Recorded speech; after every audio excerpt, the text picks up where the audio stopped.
So we are good to go. Great, Start. so we are good to go. Good evening, everybody. So welcoming all to the fourth edition of Simplifying Embryology. Today's theme will be embryo quality and implantation potential. So today's coordinators are Dr. Charulda Joshi and Dr. Ved Prakash, the academic partners in subscribers. So welcoming Dr. Charulda Joshi and Ved Prakash, sir. So just a Thank you. brief about Dr. Charulda Joshi. Obviously, he doesn't need an introduction, but I have tried to keep the best introduction possible. So he is a postgraduate in life sciences, special training in ICSI, IVF and spur from Genk, Belgium. Special training for embryo freezing from KK Women's Hospital, Singapore. Then special training in laser-assisted hatching from Belgium. Then special training in Pgta from Germany. He has done his doctorate in life sciences in 2018. He is an executive committee member of MD-ISAR chapter as well as IFS chapter. He has been the past vice president of Academy of Clinical Embryologists. He has been the past president of Academy of Clinical Embryologists from 2014 to 2016. He is the medical director at Genes India ART Bank. So welcoming Dr. Charulda Joshi. Thank you. A man again who doesn't need any introduction, Dr. Ved Prakash. He's the lab director at Southern Fertility and IVF Delhi and NCR. He's master in biotechnology. He's trained in IVF and XC from Andrology and IVF Lab, KK Women's and Children's Hospital, Singapore. He has advanced IVF, ICSI and embryology biopsy training at AZW Brussels. He's been the vice president of Academy of Clinical Embryologists, India. So welcoming Dr. Ved Prakash. So handing over the session to you. Thank you.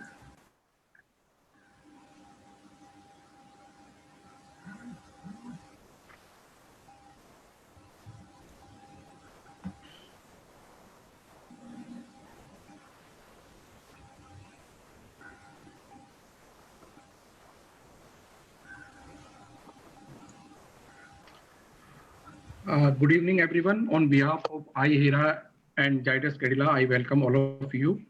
As you know, IHERA is continuing doing webinar to share the knowledge. Our aim is to provide basic and practical knowledge of on embryology. Today, our theme is embryo quality and implantation potential. There are many methods available to select best embryo, but it is still not 100%. To discuss these techniques, today we have Dr. Stephen Fleming from Australia, Cooper Surgical, and Dr. Sanjay Shukla and Varsha, who is going to moderate panel. So I request Dr. Charulda Joshi, please introduce Dr. Stephen Fleming. Thank you, Dr. Ved.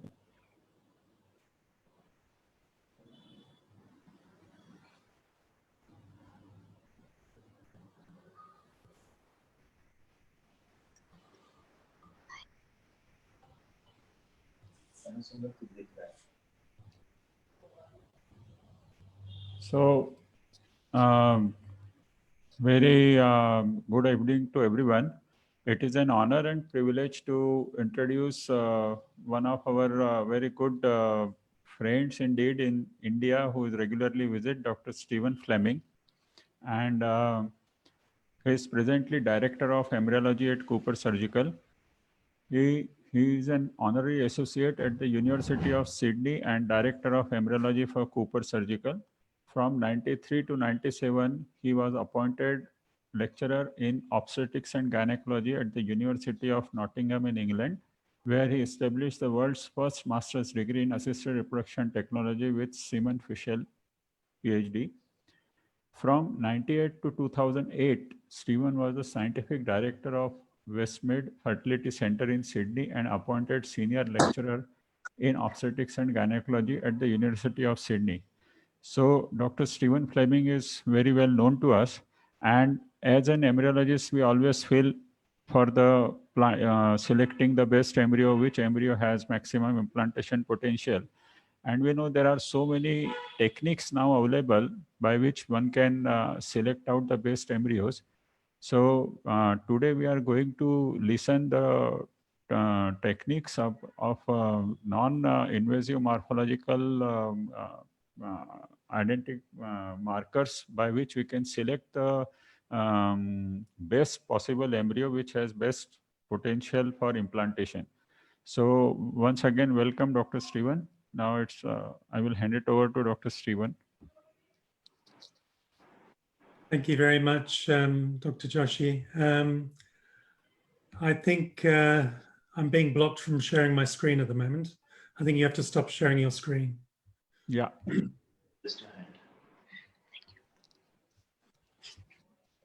Oh, that's better.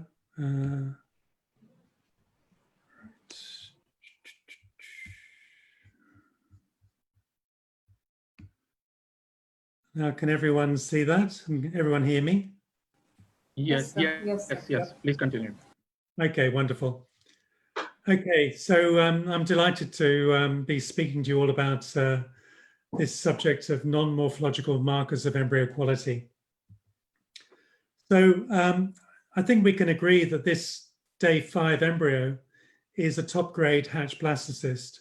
It has a well-defined inner cell mass, an extensive trophectoderm, and most of us would hope that if transferred, it would implant and result in a live birth. However, we actually transferred this beautiful blastocyst, but sadly, it failed to implant. But perhaps we shouldn't be so surprised. Now, this recent really interesting review published this year is based upon the detected pregnancies in the first cycle of an attempted spontaneous pregnancy. And based on the lowest unbiased estimate of HCG, it's reported that 30% of pregnancies occur spontaneously. But if you adjust that for relative assay and sensitivity, this would correspond to an implantation rate of 36%, which you can see in that bottom section of the figure. In fact, in other studies, similar studies, the highest reported implantation rate was actually 42%, which is in brackets there. So taking into consideration natural factors that might otherwise limit fertilization, you can see in the top section there, 14% is represented. Then the most pre-implantation loss that could occur in the 50 cycles failing to implant works out to be 58%. In other words, 50 divided by that 86 patients where fertilization was possible. So therefore, there's actually plenty of room for improvement, particularly in assisted reproduction technology, where we may have more than one single embryo to choose from. So the bottom line really is that embryos rarely make babies. In fact, less than 10% of embryos successfully implant. And as was mentioned earlier, there's no proven method that can yet predict entirely or control the ability of an embryo to attach to the endometrium.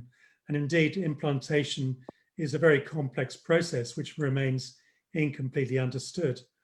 So morphology alone is a relatively basic indicator of viability, though morphokinetics is a promising approach. However, perhaps more physiological data from the omics will prove more rewarding.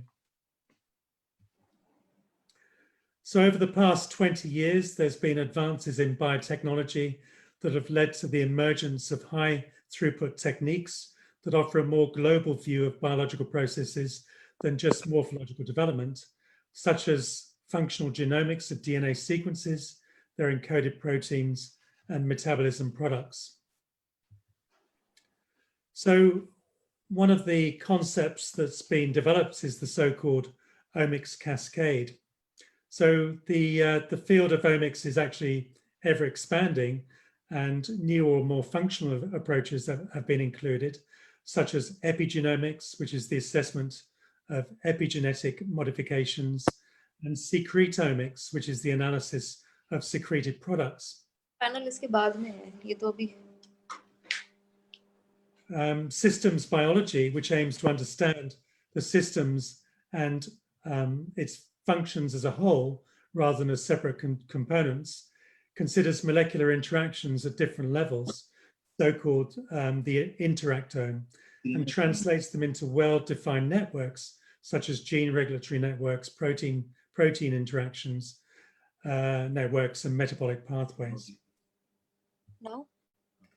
Now, for a parameter to be considered a clinical marker of embryo quality, it needs to be a valid biomarker of embryo quality, in that it should be a robust method capable of identifying embryos that result in normal births.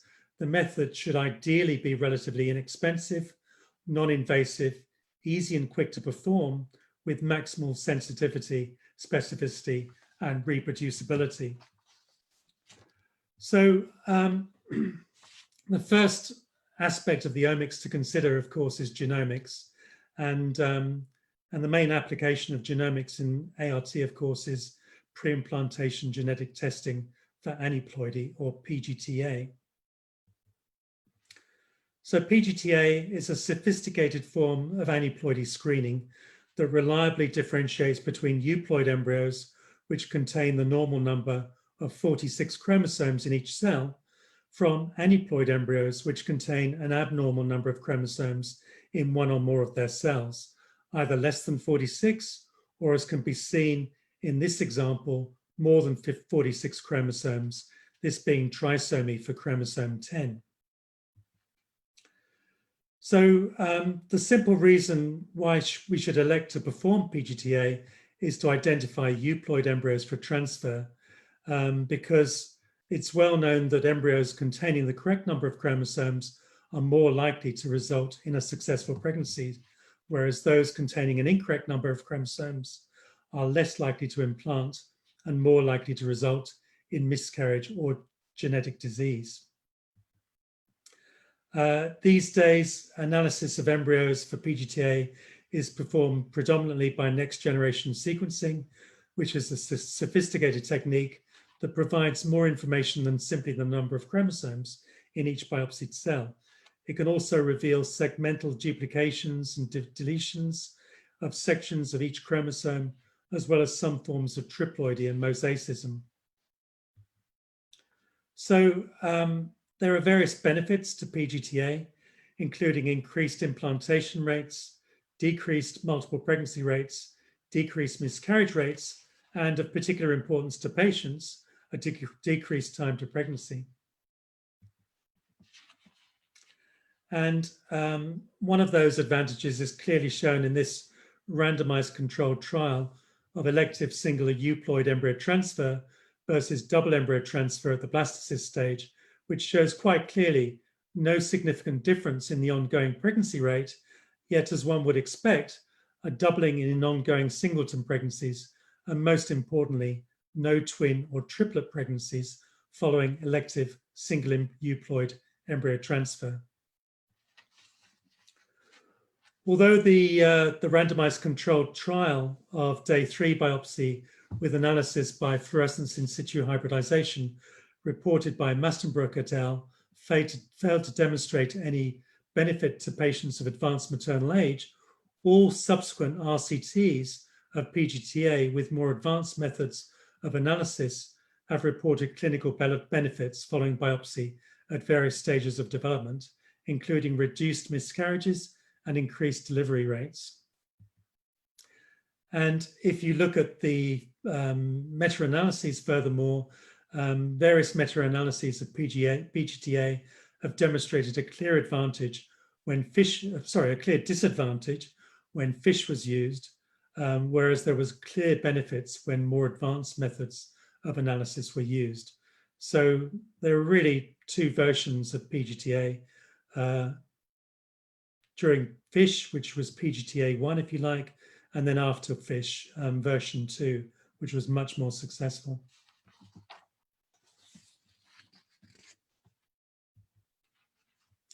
So there are now indeed multiple lines of evidence demonstrating the clinical benefits of Pgta, including mitigation of the detrimental effects of increasing maternal age.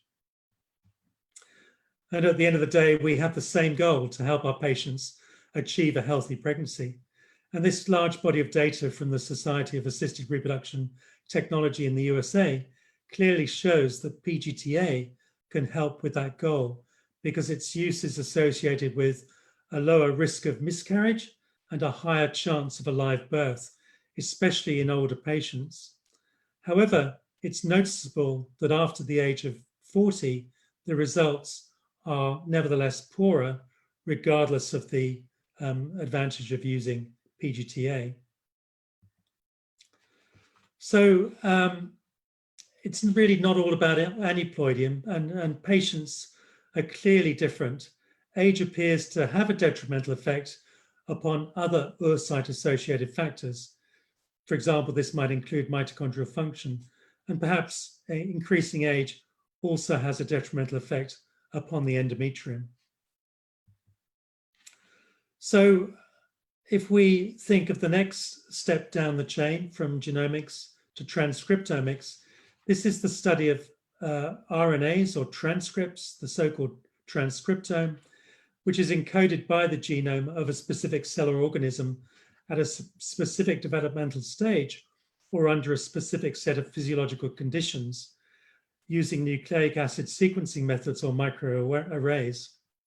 Understanding the transcriptome is essential for understanding or interpreting the functional elements of the genome and for understanding development and disease. Epigenetic modifications of the genome are regulated by RNA transcripts, which include long non-coding RNAs and small non-coding microRNAs. Blastocysts express many microRNAs that are essential for embryonic pluripotency, survival, and development. Differentially expressed microRNAs have been correlated with the chromosomal constitution of blastocysts. Interestingly, embryos with viable aneuploidies, such as trisomy 21, 18, and X, exhibit fewer transcriptomic changes than non-viable embryonic aneuploidies. The expression of microRNAs secreted into culture medium has been shown to be related to both chromosomal status and pregnancy outcome. Indeed, aberrant expression has been linked to implantation failure associated with specific diagnoses of infertility.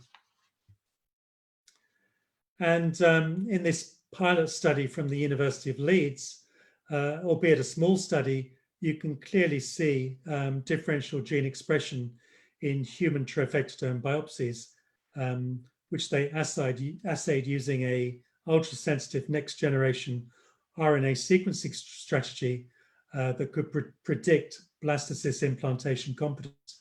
So you can see that the competent embryos that implanted have an upregulation of 3 of these RNA transcripts and a downregulation of 2, whereas the converse is seen in the incompetent blastocysts which fail to implant. So moving on to proteomics, or the analysis of the proteome, is an alternative approach.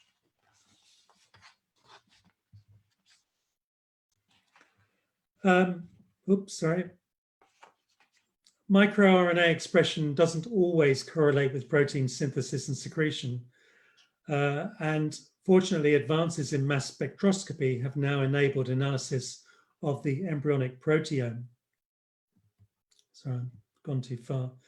And up to 15 proteins, including ubiquitin, apolipoprotein A1, and HCG, are uniquely expressed in implanting embryos, and up to 10 in non-implanting embryos.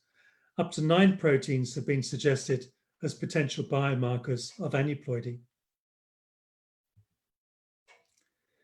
If we now move lastly to metabolomics, this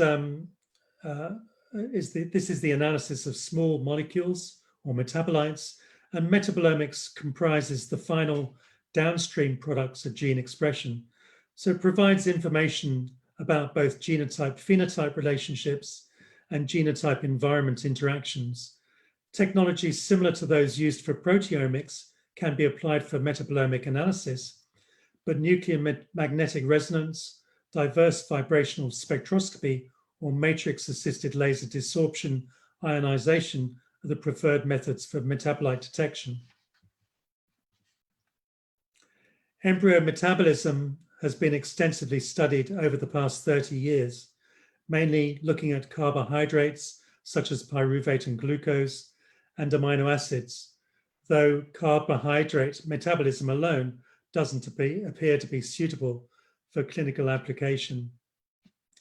Conversely, with looking at the relative concentration of amino acids secreted into the culture medium, these have been correlated with the chromosome constitution of embryos and also with clinical outcomes such as pregnancy and live birth. Less common assays of metabolites have included looking at the sodium-potassium ion exchange, the ion pump, oxidative stress, embryo respiration, and the metabolism of fatty acids. However, a recent systematic review of 4 randomized controlled trials of metabolomics failed to demonstrate any benefit over morphological selection of embryos for transfer. And there may be many reasons why these results with metabolomics have so far proved disappointing. These include inconsistent data involving small numbers of patients, but particularly perhaps variability between different culture media types, different volumes that are used, timings of embryo transfer, etc. It appears to be an indirect marker of embryo metabolism, and I think we'll see improvements in these areas with improving techniques and more robust use of metabolomics. So in conclusion, there are still no useful non-invasive biomarkers that can reliably predict implantation. So we still need large, well-controlled, multi-center randomized controlled trials, preferably using elective single embryo transfers, and also controlling for confounding variables such as uterine receptivity. I think it's becoming clear, particularly in the field of morphokinetics, that automation and artificial intelligence will make selection more effective. But we have to remember that success in IVF is multifactorial. So there probably is no single biomarker or holy grail that is going to give us a reliable indication of whether every embryo will either implant or fail to implant. So thank you for your attention. There's a selected bibliography here if anyone wishes to follow up on some of these points.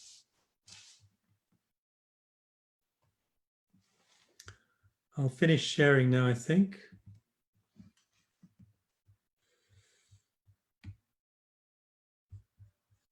Again. Thank you, Dr. Stephen, for such elaborate description of non-morphological biomarkers for selecting embryos. Now, I will hand it over to Dr. Ved for further proceedings. If there are any questions.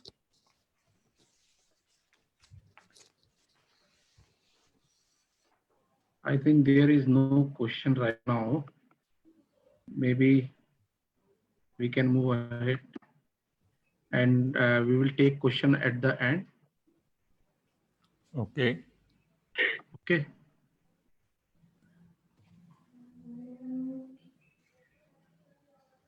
So now we will move. Should we move ahead with our panel discussion? Yeah. Start with panel discussion. Okay, so now we are moving ahead with our panel discussion on selecting the embryos. And it is my pleasure once again to introduce our moderators for today's panel discussion, Dr. Sanjay Shukla and Dr. Varsha Roy.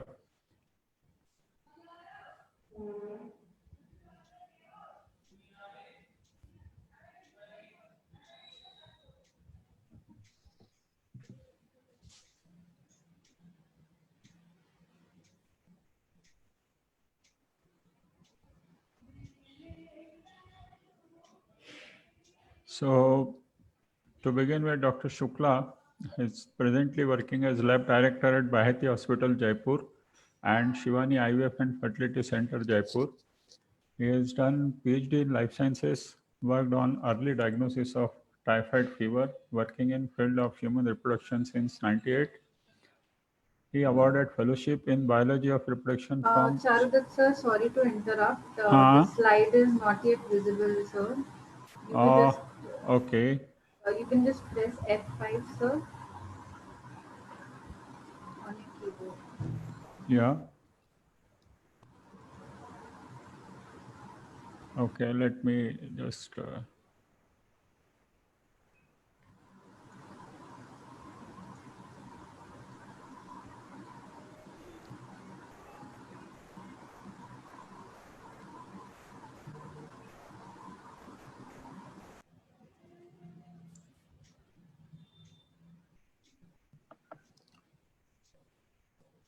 now is it visible? Yeah, but Yeah, I know it's Yes, sir. It's visible, sir. okay. Yes. Now it yes, is visible. yes, Yes, now, sir. yeah, Yes, sir. Okay. yeah, Okay, so once again, it is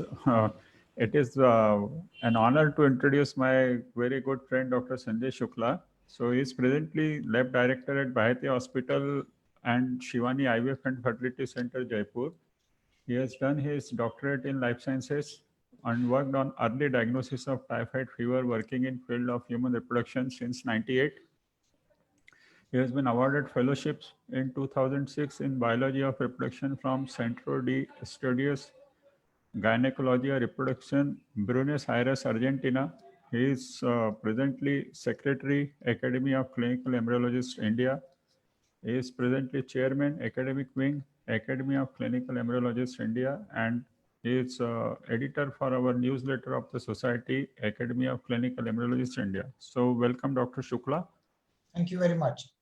And again, it is proud and privileged to introduce another very good friend of us, Dr. Varsha Sampson Roy. She has done MBBS, MD, Obs-Gynae, and Masters in Clinical Embryology from Singapore. She is presently Scientific Director and Chief Embryologist at Manipal Fertility, Bangalore. And in past, she posts held by her is past President, Academy of Clinical Embryologists, India. And achievements, so many achievements are there. He has 20 years of experience in field of ART as a clinical embryologist, headed the embryology team that succeeded in the birth of India's first test tube baby through the procedure of in vitro maturation in July 2003, headed the embryology team that successful in birth of Karnataka's first baby born through procedure of vitrification in April 2008, and successfully implemented the PGS PGD program at Manipal Fertility in June 2015 with the birth of an healthy fetus in a couple with Sandhoff's disease through PGD in 2016. And she is a proud recipient of Manyata Award 1516 by Manipal Hospital. So welcome, Dr. Varsha. And now I'll hand it over to you, Dr. Shukla and Varsha, for moderating the panel.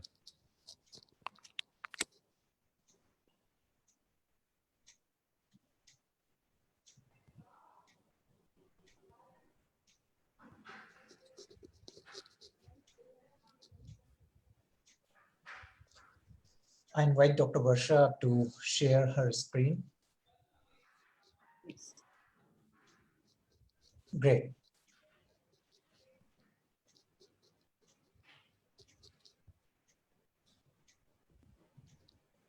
So, good evening, everyone.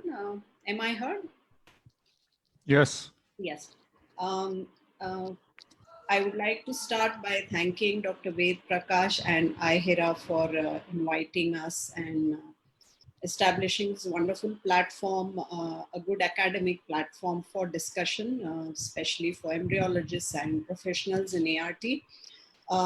We have heard a wonderful lecture by Dr. Stephen Fleming on the non-morphological markers.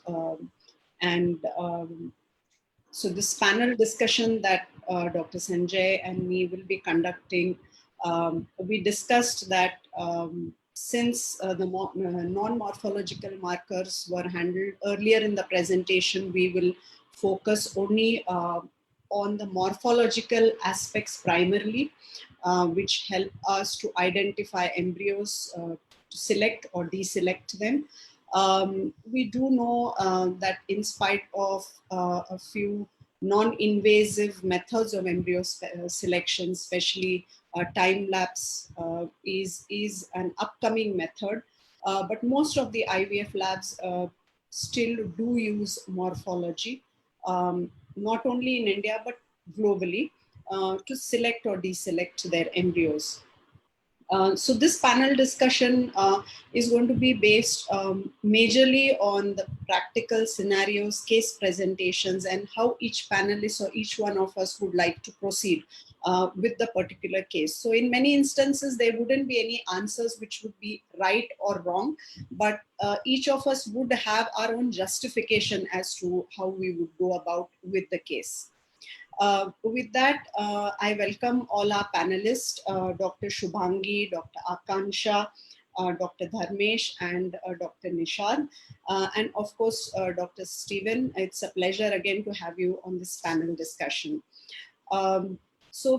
Since human embryonic development follows a specifically timed and a well-coordinated sequence of events, there are two main morphological measures of embryonic development which are used for assessment. One is the developmental rate, and the other are the morphological characteristics. So we do know that labs have various approaches to monitor their embryos and their development. The different methods could be monitoring them sequentially at several stages during early development, or some of them would only monitor them just once on the day of transfer or the day of freezing. So I would like to ask our panelists in their regular day-to-day activities in the IVF lab, how is their SOP? How do they monitor their embryos in their IVF laboratories? And I'm assuming that none of us are using the time lapse, so we're going to focus only on the morphological aspects. So each of the panelists could tell us how they monitor their embryos on a day-to-day basis, starting with the ladies first. Okay, should I start, Varsha? Sure, please. Okay, thank you very much. Now, good question. How do you monitor your embryos? So depending upon whether the embryos are IVF or ICSI, definitely first would be the day one, that is a 2PN stage embryos, to see whether they are clearly 2PN embryos. If there are 3PNs because of IVF, sometimes you could get 3PNs. So immediately I would discard them or separate them. After that, I would check the embryos on again the next day, that is day 2. And I would separate the embryos and grade them on day 2 as grade 1, depending upon the fragmentation, blastomy, or uniformity. And I would separate them as grade 1 embryos in a dish, grade 2 embryos in a separate dish. And then I would directly see them again on day 4 or day 5 directly to check how good the blastocysts are. If we are doing a day 3 transfer, which we do or we do not, depending upon what the patient selection is, I would also check them on day 3 for blastomere numbers, 8-cell blastomeres, how uniform they are, how well formed 8-cell embryos that they are. So usually it is, I would say on an average, almost every day, unless it is predetermined that we are going to do a day 5 transfer in a particular case. Then after day 3, we would not check the embryos on day 4 and directly before the embryo transfer on day 5.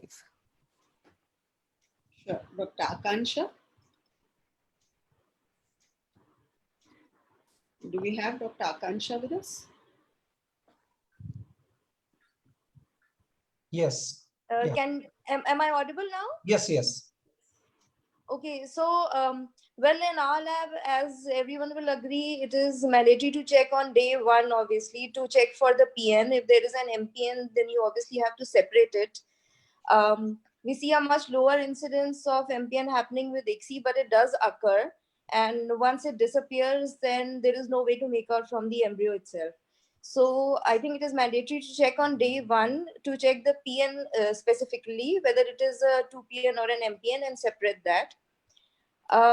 If possible, I check on day 2 also. If possible, I check on all days starting from day 1 to day 5.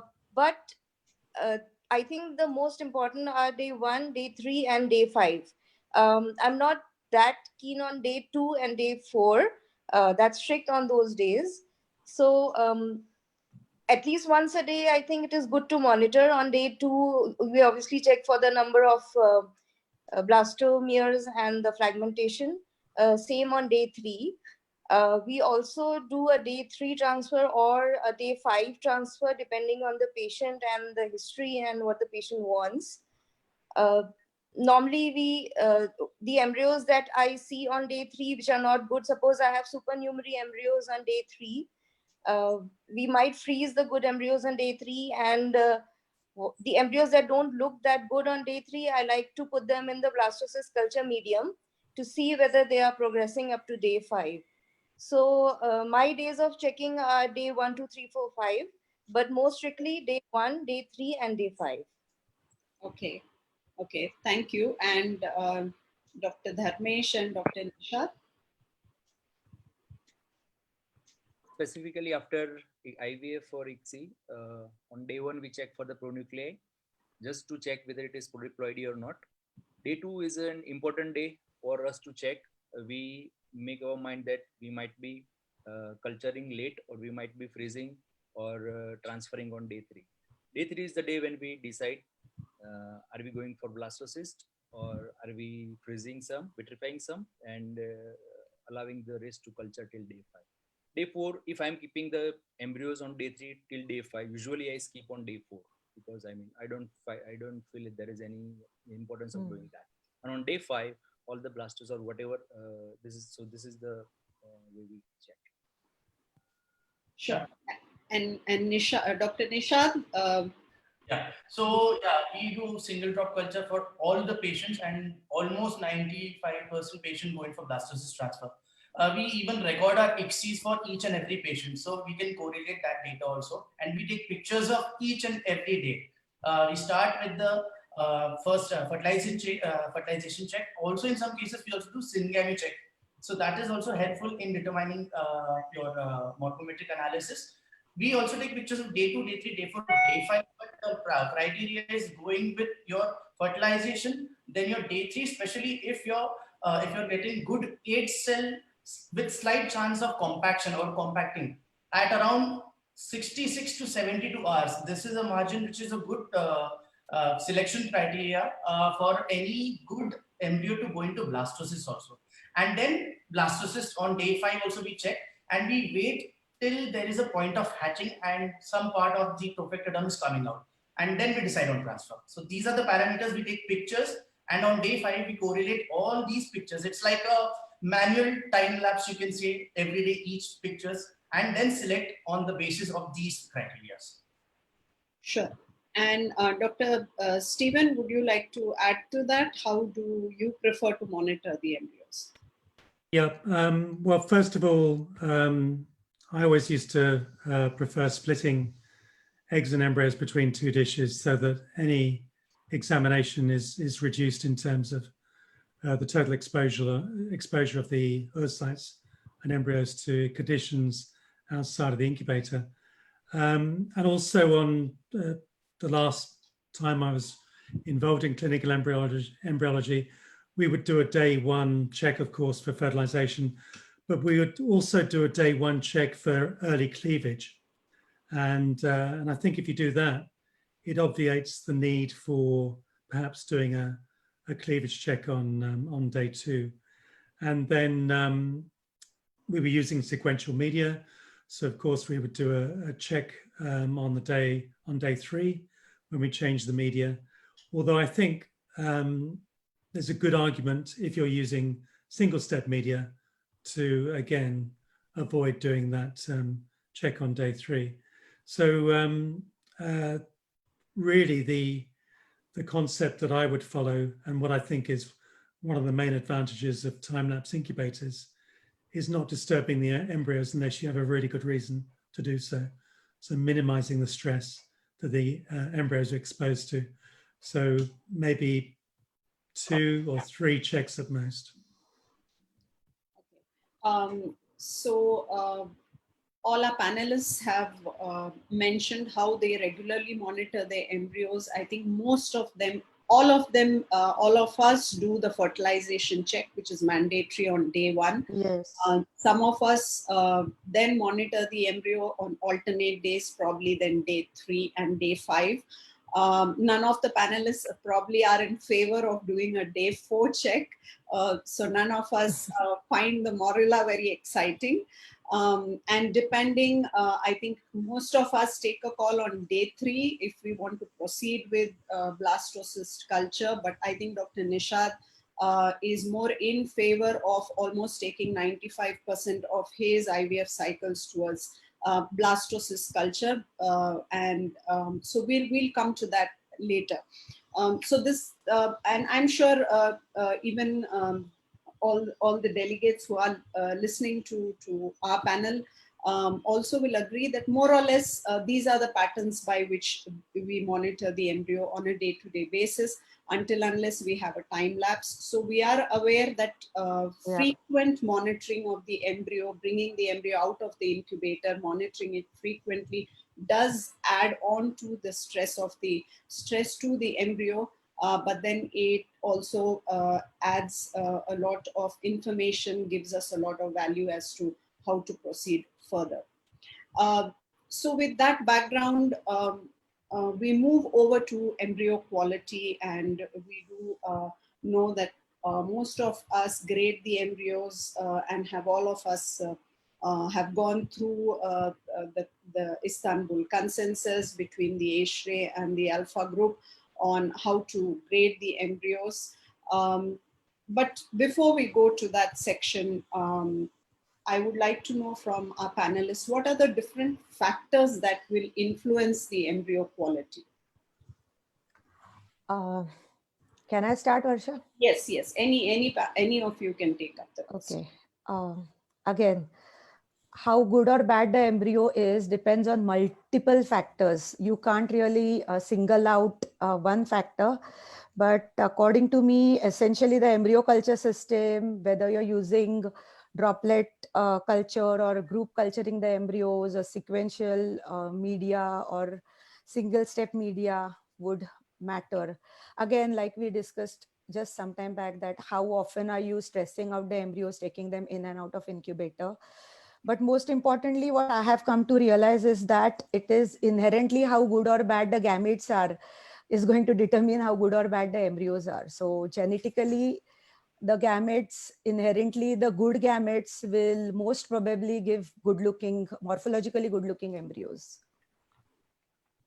I think the gamete quality matters a lot. The pathology with the female factor, like polycystic ovary, severe PCO patients, endometriosis, elderly patients, these are the oocytes. We might expect that the embryo quality might be a little lower. Male factor, we know, severe oligoteratospermia. Apart from that, our culture conditions that matters the most. The embryologist, how skillful, how fast, as I mean, reducing the insult, because we are going to do insult to all the embryos. We are taking out the dishes daily, but how fast you do and do your analysis and put back in the beta environment, air quality. I mean, there are a lot of factors. It all comes under culture conditions that I think we all are aware. Yes, I think an entire book can be written on the topic, but to talk of it in a nutshell, I think it's the gamete quality, the egg and the sperm, how they are, the air quality in your lab, whether they are more VOCs, particulate matter, how well you're maintaining the air quality in the lab, the culture system, and the expertise of the embryologist. I think in a nutshell, these 4 factors affect. Yeah. To add to this, there are other factors of the cultural conditions also. There are different media that Dr. Stephen also talked about it. He talked about the time lapse also, and just going with what we are doing, maybe sequential media. So in that case, if you are also going for a humidified incubator, that also makes a lot of difference, because that is an additional thing. There was a paper by Pgta just recently which stated that you've got a better embryo and blastocyst quality when you're culturing your embryos in a humidified incubator as compared to a dry incubator. So that is one point that we have to consider. The other part is the use of different macromolecules. Maybe if the amino acids, because the companies don't tell you what the content is and that we are unknown to it.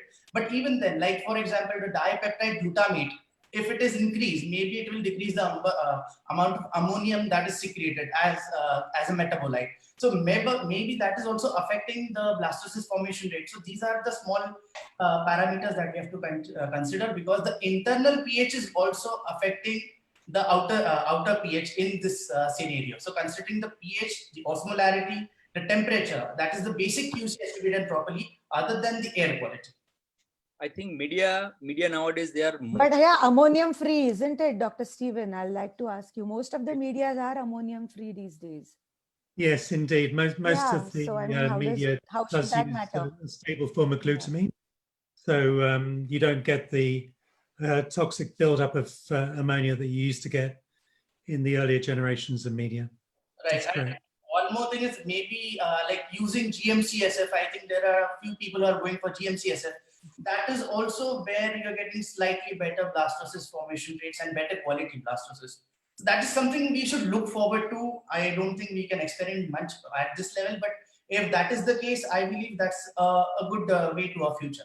I think we all are comfortable with some media. If my lab is, if I am happy with like cooked media, Nishad might be happy with some Sage 1 step media. Someone else must be with someone else. So it is not all about media. What I feel is nowadays they are very optimized, because all the companies, they are providing good media. More or less, it has to be our culture conditions, how the environment we are providing, and how skillful we are, and how we are looking after our day-to-day embryology practice. Right. Yes, so I agree to that point that at the moment we do not have a consensus which is the best media. And second, we still do not have a consensus if single step is better than sequential media as far as outcomes are concerned. Single step might be a convenient way for embryologists, but I think there is no consensus at the moment as to which is better than the other. So purely it is the comfort, the experience of the embryologist and the outcomes that he has or she has achieved with the different types of medias. So most of the panelists, I think they have elaborated on these factors. So we have female factors, we have male factors, different factors that can directly affect the gamete or the embryo. And the culture conditions which we mentioned now, but under the caption of culture conditions, I think what we definitely do know now is that culturing embryos under low oxygen pressure is a good thing for good blastulation rates, getting good blastocysts that have a higher potential to implant. So these are all the points, all the different factors which will eventually affect the embryo quality. Female factor, we know a lot about how advanced maternal age is negative, has negative effects on the oocyte quality per se. But I would like to ask my panelists, what about the paternal age? Does it matter? Does it affect the embryo quality? What about sorry, I lost you. The paternal age. We do know that paternal age affects, but what about the paternal age? Today we see, not only women but also men to prefer, to postpone their fatherhood. So is there any? Are there any side effects of advanced paternal age, Dr. Stephen? Would you like to? Yeah, absolutely. Probably one of the best people to ask that question would be John Aitken. And he's done many studies looking at the effects of paternal age on things like oxidative stress and sperm DNA fragmentation and has clearly shown a strong positive correlation between paternal age and not only things like sperm DNA fragmentation, but also the risk of some genetic adverse genetic outcomes in the offspring from older men as well. So it's very important that men have children when they're younger and don't leave it too long. And you know, the age has an effect on men in different ways, perhaps, than what it has on women, but it can have serious consequences. Does paternal age affect the semen quality? Yeah, generally. I mean, again, we tend to be sidetracked by the basic parameters, and we'd concentrate less on the more sophisticated parameters of semen quality. So again, if you look at things like sperm DNA fragmentation, you know, the chromatin integrity, this kind of thing, you'll see an effect of age on those parameters. And the egg has to deal with that. The egg, you know, if the sperm is bearing fragmented DNA, the egg has to try and repair that fragmented DNA at fertilization, and that puts a stress on the egg, and that has a knock-on effect on embryo quality. Yes. So that's often why we see a problem. We don't see a problem until day 3 in human embryos, which is how long it takes for the paternal genome to be unpackaged and incorporated into the embryonic genome. And then we see the problem either with embryonic arrest, when we should get zygotic genome activation, or poor embryo quality. Yes. So I think apart from the DNA fragmentation, some studies also suggest that advanced paternal age could also have an impact on the semen volume and the motility. Whether it's related to the high testosterone values, we do not know. But the morphology seems to not be affected, though DNA fragmentation may be higher. So as far as the impact of paternal age on embryo quality is concerned, though the early embryo development remains unaffected, it seems to negatively impact the blastulation rates, seems to increase the risk of miscarriages also. This is a nice paper, BMJ 2018, which has looked at the outcomes of pregnancies between 2007 and 2016 in the United States, and their effect. The advanced paternal age here was considered above 45. It's always debatable for a male what is advanced paternal age. ASRM suggests that 40 is 40.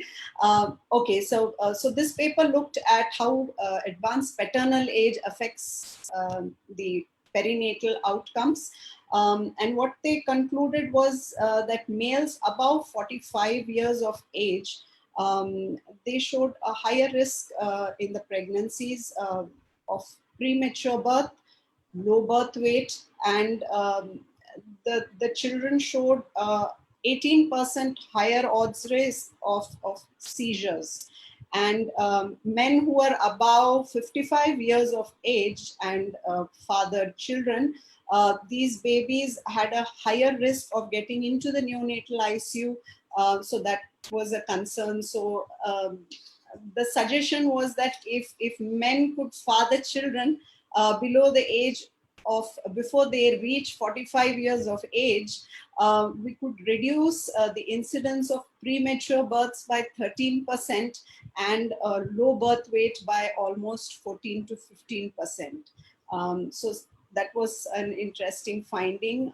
So we often counsel the couple about the maternal age, but yes, paternal age is also something that we need to counsel them about.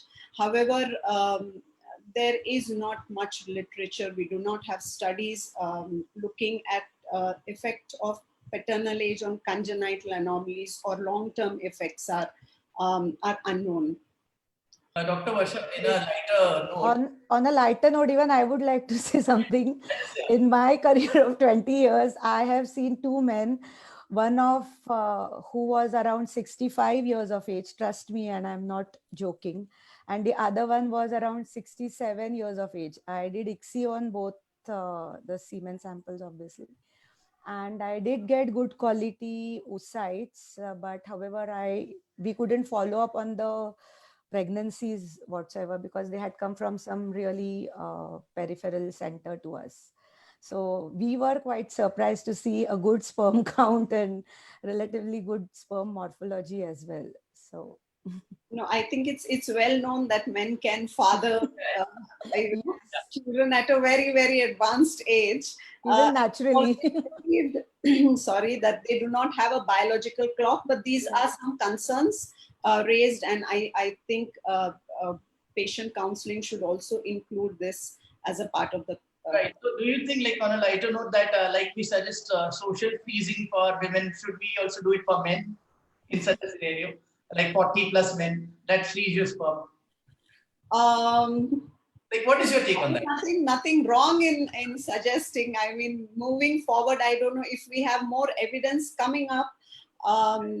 Then I think in women, why we freeze the oocytes at a younger age is not only that it affects the oocyte quality, but also the quantity. So there's going to be a time in a woman's life when she's not going to have any oocytes. That doesn't happen, unfortunately, in a male. Varsha, but modern men also undergo something called andropause these days, right? So that is why I'm suggesting. So that's something to think about. Yeah. So moving forward, if I can ask Dr. Sanjay ji to take over the Okay, next. so there are few male that never age. Okay, including myself and Dr. Stephen. Oh my God. And Mick Jagger. So, okay, another comment that I want to make, because when we discuss about, and whenever we comment about the quality of commercially available culture media, one thing that I would like to emphasize on to all my colleagues and especially to the younger generation, that these media have been designed and optimized by the people who have devoted their entire life. And to me, all these culture media are at par. There are many factors that affect your culture conditions, because the same culture medium in different laboratories having similar setups, including your incubators, may act differently. So please do not just get carried away with the notion that this medium is not good and that medium is yes, not absolutely. good. It is an insult of those great scientists who have optimized and developed. Yeah, it is how you use the media that matters. I think it's a big mistake to assume that you can just switch between one media and another without paying a lot of attention to re-optimizing your culture system for that new culture media that you bring in. I think when people do comparisons, randomized controlled trials, whatever, and they compare what they've been using for however long they've been using it and optimizing it, and they just throw another medium in there and expect it to perform to the same level, I think that's wishful thinking. I think it's almost impossible to get, for example, the same pH, and you really do have to go through a revalidation of the culture medium that you're putting into your existing system to make sure that it's actually performing properly. But in terms of what you set as your target for things like pH, and there are studies by Christina Hickman that suggest that if the pH is not quite right, you may get increases in segmental aneuploidies. So it's really important that you don't treat all culture media as performing the same under your existing conditions. You have to go through that re-optimizing your culture conditions for that new culture medium.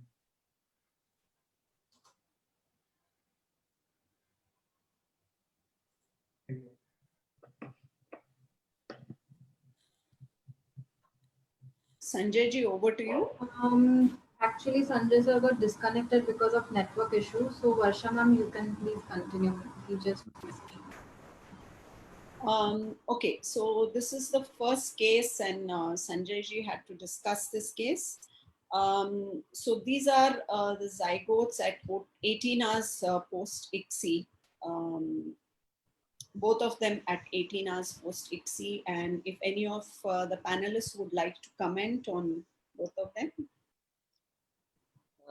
Both of these zygotes need to be separated if they are in a cohort. If you are doing a group culture, if 4, 5 or 6 eggs you are fertilized oocyte you are putting in a one drop, because probably you might not be getting good quality embryos, because the first picture it shows in the one pronuclei there is only one NPB, nuclear precursor body. The other one is having multiple, and the second picture I could not see any NPB.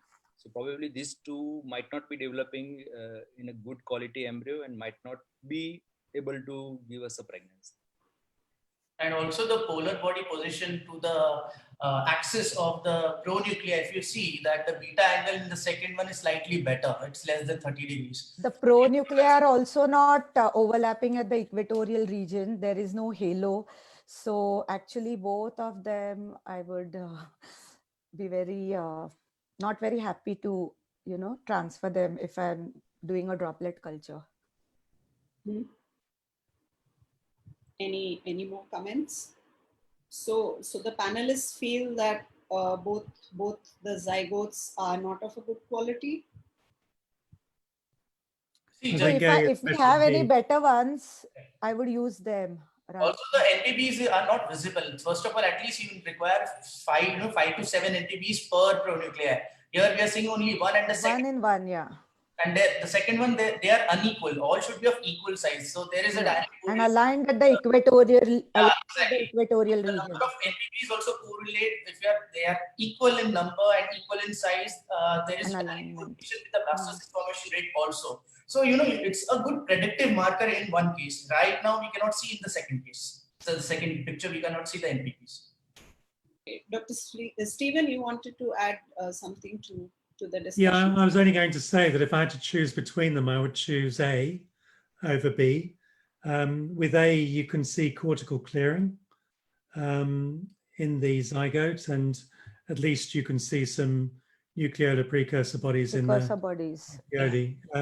And the first and second polar bodies are not too far apart. So that would seem to me to be the better zygote of the two. Also, there is some debris in the perivitaline space in the second one. One is pretty much clear. So that is one thing. Yeah, that's a good spot. Yeah, that's true. Okay. And what about? But then in the zygote A, the perivitaline space also seems to be a little more enlarged. So yeah, but it's workable, I believe. Subject to debate, no? No, really. Yeah. I think it is quite enlarged. Yeah. And the zygote C? Anyone? Absolutely no. No, multinucleation. Multinucleation, discard. Okay. Any other conflicting?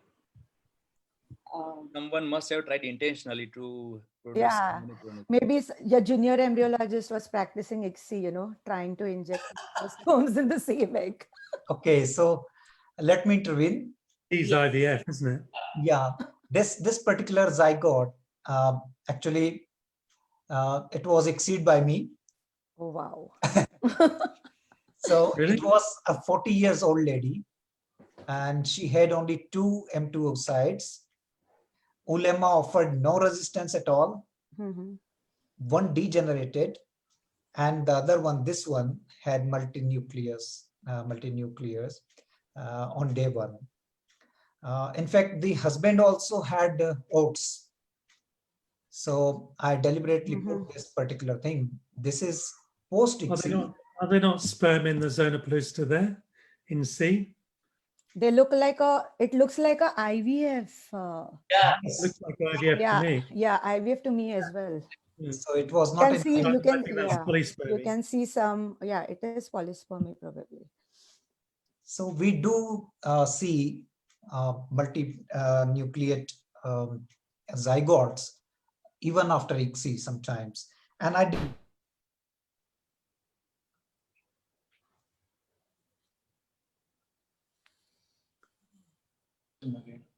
Connection. Okay. Sorry, I think we've lost Sanjay ji again.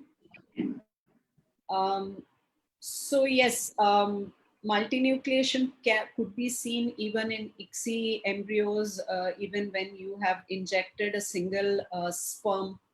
So injection is under observation, so you're very sure it is a single sperm, so there is no polyspermy involved, but this could be related to the immaturity of the ooplasm, cytoplasmic immaturity, which would cause this. So yes, C is completely ruled out. So moving on to the next case. Is Sanjay ji back? Okay, so so this is case number 2, and the first two zygotes that you see is the same zygote in different planes. And on day 2, you see the embryo quality A.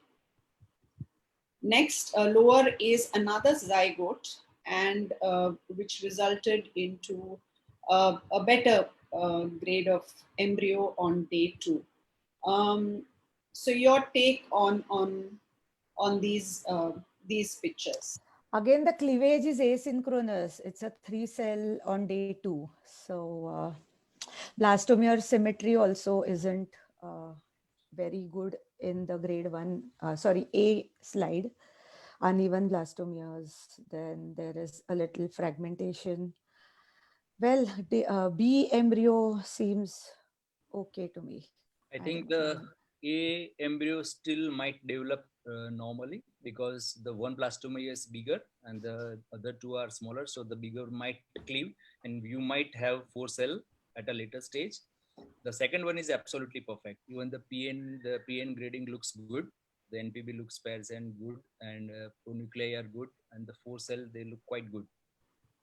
The A is quite asynchronous. Like even the two smaller blastomeres are not really of the same size. You know, one is about 1.5 times bigger than the other one. So I'm not really sure. I'll be happy with the second one over the first. So I wouldn't be very eager on day 2 results and pictures. I would really looking forward for day 3, how it goes on day 3, because that is a better marker. I'll definitely consider how the divisions have taken place, whether the blastomeres of equal size or not. But I will be looking forward to day 3 result rather than coming to any consensus or any inference on the basis of day 2. Looking at day 1 and day 2, I think this embryo can grow to blastocyst. It can produce. Yeah, maybe on day 3 you'll get a better idea. Okay, so I can't be so sure. So our Looking at this on panelists, day 2. okay. So the question here is, would you like to take it to day 3? Would you call it off on day 2? If these were the only embryos available, how would you proceed? So we have only 2 embryos. Yes. I'll prefer a day 2 transfer. If it is a fresh transfer, yes, day 2 transfer. I would rather wait till day 3, no doubt. Yeah, I'll go for a day 3 transfer rather than a day 2 transfer with these. Because if it is not growing, what is the point of then wasting a cycle? Let us at least go till day 3, come to a conclusion, and then determine whether it might go for blastocyst or better go for day 3 transfer instead. One embryo is already looking good, so probably going to make a good day 3 Yeah. itself. The first one we are not sure, but still we cannot. I mean, just remove it because it might develop to 4 cell and 8 cell, and as if the patient might be elderly or very low ovarian reserve. This is what she is going to have as her embryos. Okay, so if it is a donor cycle, absolutely, we can even try for a blastocyst culture and see if it is developing to blastocyst, we can transfer. But if it is a self-stimulated cycle, I would love to transfer them and do it day 2, because even on the day 3, the lower one is probably going to going to be 8 cell. The upper one might not be developing too perfectly, but still there is no harm in transferring both the embryos on day 2. All right. So the thing was, the first one had only one PM, and the second one, which was this 4-cell embryo, it was the only available 4-cell embryo on day 2.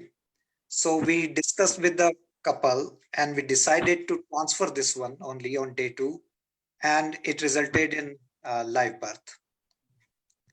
Yeah. Congratulations. Thank you. And you don't know whether, had you cultured that on, that it might have not done as well in vitro as it did in vivo. Right, So that's true. But Yeah. again, I think unless you have a good reason to Yeah. extend the culture, why would you Yeah. delay transferring an embryo? Yeah. Okay, so with the previous case, some of our panelists would want to go ahead and do a day 2 transfer. Some of them would like to take it to day 3 and see how the embryos divide. Some suggestions also to take it to day 5 if they are donor oocytes. So moving on to the third case, and then collectively we can discuss all that we've discussed, all that we've come about in case 2 and case 3. So this is a lady who's 30 years old. She's married for 5 years and trying to conceive since last 5 years. She has bilateral tubal block and has undergone ART, obtained 10 oocytes. Male factor is normal. She is a good responder.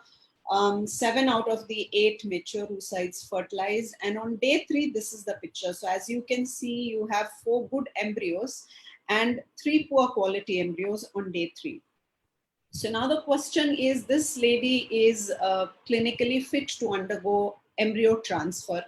I would like my panelists to put in their views as to how would they proceed with this case.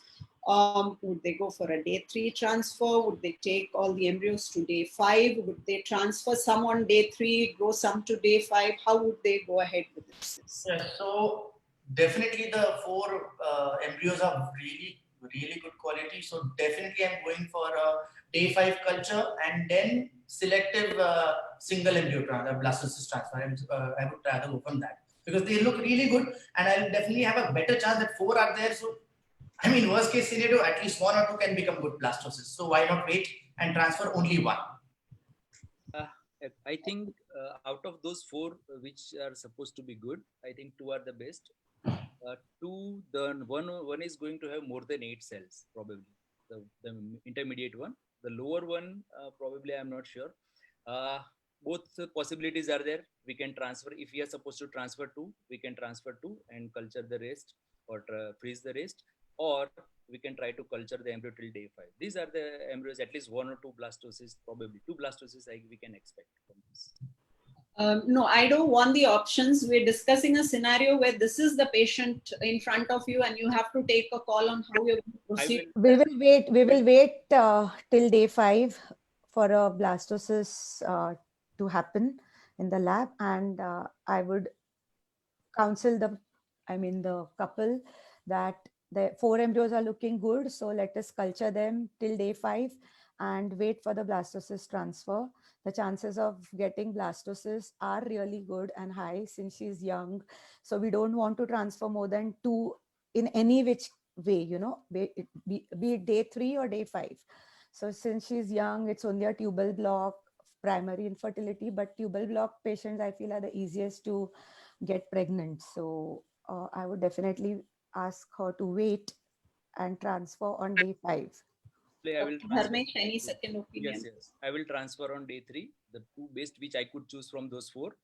And how many would you like to transfer? Sorry? I would like to put all 7 till day 5 to blastocyst culture, And at the end of day 5, discuss with the patient whether she wants a single embryo transfer or 2 embryo transfers. Definitely not more than 2 blastocysts. But I think it will be a good idea in this case to take it up to day 5, because it reduces the time taken to pregnancy if you transfer day 5, which is our goal ultimately. Dr. Dharmesh, you were saying something? Would you agree to Yes, Dr. Akansha, or you? If this is my patient, I will be transferring 2 embryos, the best out of those 4 which I could choose itself, and the rest I can culture if they are developing good quality, because I have a little different opinion. I have doubt about those 2 embryos because the intermediate one is having more than 8 cells. If you see, I mean, after 8 cell, it has to start compacting. When it becomes more than 8 cell, and we can count actually more than 8 cell, then the fragmentation, the blastomere size is little smaller according to the day 3 stage. So to the best which I could choose, I will transfer. The rest I will culture till blastocyst. If they are developing, I will freeze them for the next cycle. Okay, so some would like to take all the embryos to day 5. Some of us would like to transfer few good on day 3 and culture the remaining to day 5. Nobody wants to curtail the culture on day 3. So transfer 2, freeze the good 2, discard the remaining 3 on day 3. Anyone for that option? No. I would never discard embryos. See, however bad they look, I am not in favor of discarding embryos on day 3. What I do is that I definitely take the embryos to day 5, even if they don't look good, because I've been surprised. There are embryos that didn't look that good on day 3, but they did end up giving the blastocysts. So I'm not in favor of discarding embryos until they are very degenerated or looking very bad. These embryos, certainly I would take them ahead. And the fragmentation rate in the 3-1 that don't look good is not that much. Maybe in 2 of them, yes, the fragmentation is more than 25%, but one of them it is not. So I would expect that one to get better, because almost 32 to 33% of bad looking morphometric embryos. No, I disagree with Nishad. If these are day 3 embryos, they are quite fragmented, and the number of blastomeres also is very, very low. And the one which is having less fragmentation, the blastocist sizes are quite. Maybe the lowest one, see. Yeah. So I am not expecting any blastocysts from these 3. Yeah. Even I have Nor am I. Yeah. Okay, so I think there's one point that is highlighted by the discussion is that, and which we've always read in books and papers, that morphological scoring is subjective, Yes. So that is one thing that is highlighted specifically in this case. Second, I was more keen to know from the panelists also, how many of y'all, or would any one of y'all like to discard the poor quality embryos? No. Or all of No discarding embryos, definitely. I agree with Akanksha on that completely. But definitely no transferring them. Just keep them aside. Okay, so that's one point where we all have a consensus that irrespective of how poor the embryos are, we would still culture them to day 5 and probably take a call on day 5 as far as discarding of poor quality embryos are concerned. Yes. So the Istanbul Consensus Workshop does very specifically identify which are the poor quality embryos, and now we're discussing cleavage stage and probably day 4 embryos. However, there is it fails to give any recommendations commencing the fate of the poor quality embryos. So this is something we need to note. And now this is an interesting paper which I would like to discuss, and this is about. Is it acceptable to destroy or discard or include human embryos for, poor quality human embryos before day 5 into research, or in our scenario, since not much of embryos are donated for research, we end up discarding them. So this, the hypothesis for this is the authors believed that since poor quality embryos are usually donated for research, and they are known to give rise to embryonic stem cells. So it is postulated that they could also give rise to live birth. This is a prospective study which looked at 620 day 3 poor quality embryos from 186 cycles. These poor quality embryos were cultured to day 5. What is interesting is that out of this 620 poor quality day 3 embryos, 200 odd formed blastocysts, almost 35%. And out of these blastocysts, 73, that is almost 33%, were good grade blastocysts. Now, when these, so these embryos were frozen, the good grade blastocysts, and the patient went through a subsequent frozen embryo transfer in case she failed a fresh embryo transfer. Now, out of these frozen embryos, 40 blastocysts were thawed in 33 frozen embryo transfer cycles, resulting in 10 pregnancies. However, 5 were miscarriages and 5 ended up as full-term healthy live births. Healthy baby. So this is just again to re-emphasize that what may look poor on day 3 may not be bad. It may still have a potential to implant, and it's a good process to take them to day 5.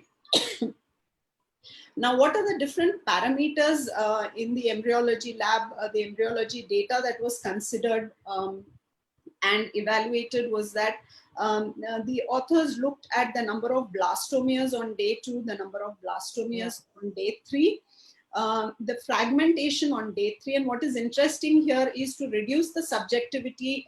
They just looked at presence or absence of fragmentation. So there was no grading of percentage of fragmentation, presence of compaction on day 4, and if the embryos from day 2 to day 3 gained at least 3 cells.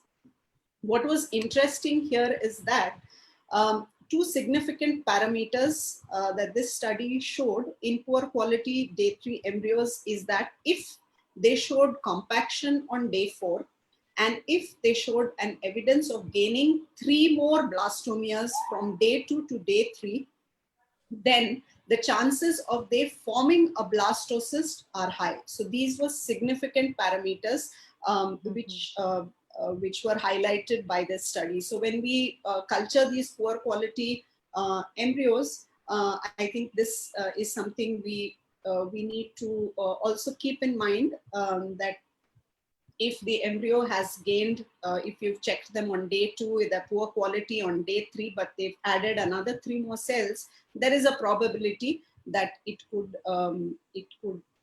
form a blastocyst. Now the next question is, do poor quality embryos have anything to do with congenital malformations? Any of the panelists? Is there any association between embryo grading and congenital malformations? Well, in case of blastocyst, you can correlate a few factors, definitely. If you see the ICM, the inner cell mass, if it is spread into 3 points, there definitely there is a correlation with mosaicism in that case. That is one thing. And also, if you got a C grade profectoderm, so that has also definitely some correlation with the epigenetic factor. Maybe there might be some aneuploidy is quite detected in cases where you are having higher number of C-grade profectoderm. It doesn't matter what ICM is. Maybe an C-grade ICM will give you a better genetically normal or euploid implantation and birth. But if your implantation, also it affects your genetics. So that is 2 things that we can consider in case of morphometric analysis. Okay, so anyone on this, if do embryo quality, embryo grading, does it affect the incidence of congenital malformations? And this I bring this forth because we in the last slide we discussed that we grow the poor quality embryos to day 5, and there is a possibility that they may form good blastocysts, and they may also give rise to healthy live births. but the other side of the story is this, as highlighted by this paper. It is actually a multi-centric IVF data collected over 10 years from 2005 to 2015 in Australia, Victoria to be precise. These were single blastocyst transfers that were evaluated. Close to 6,600 odd deliveries were analyzed here.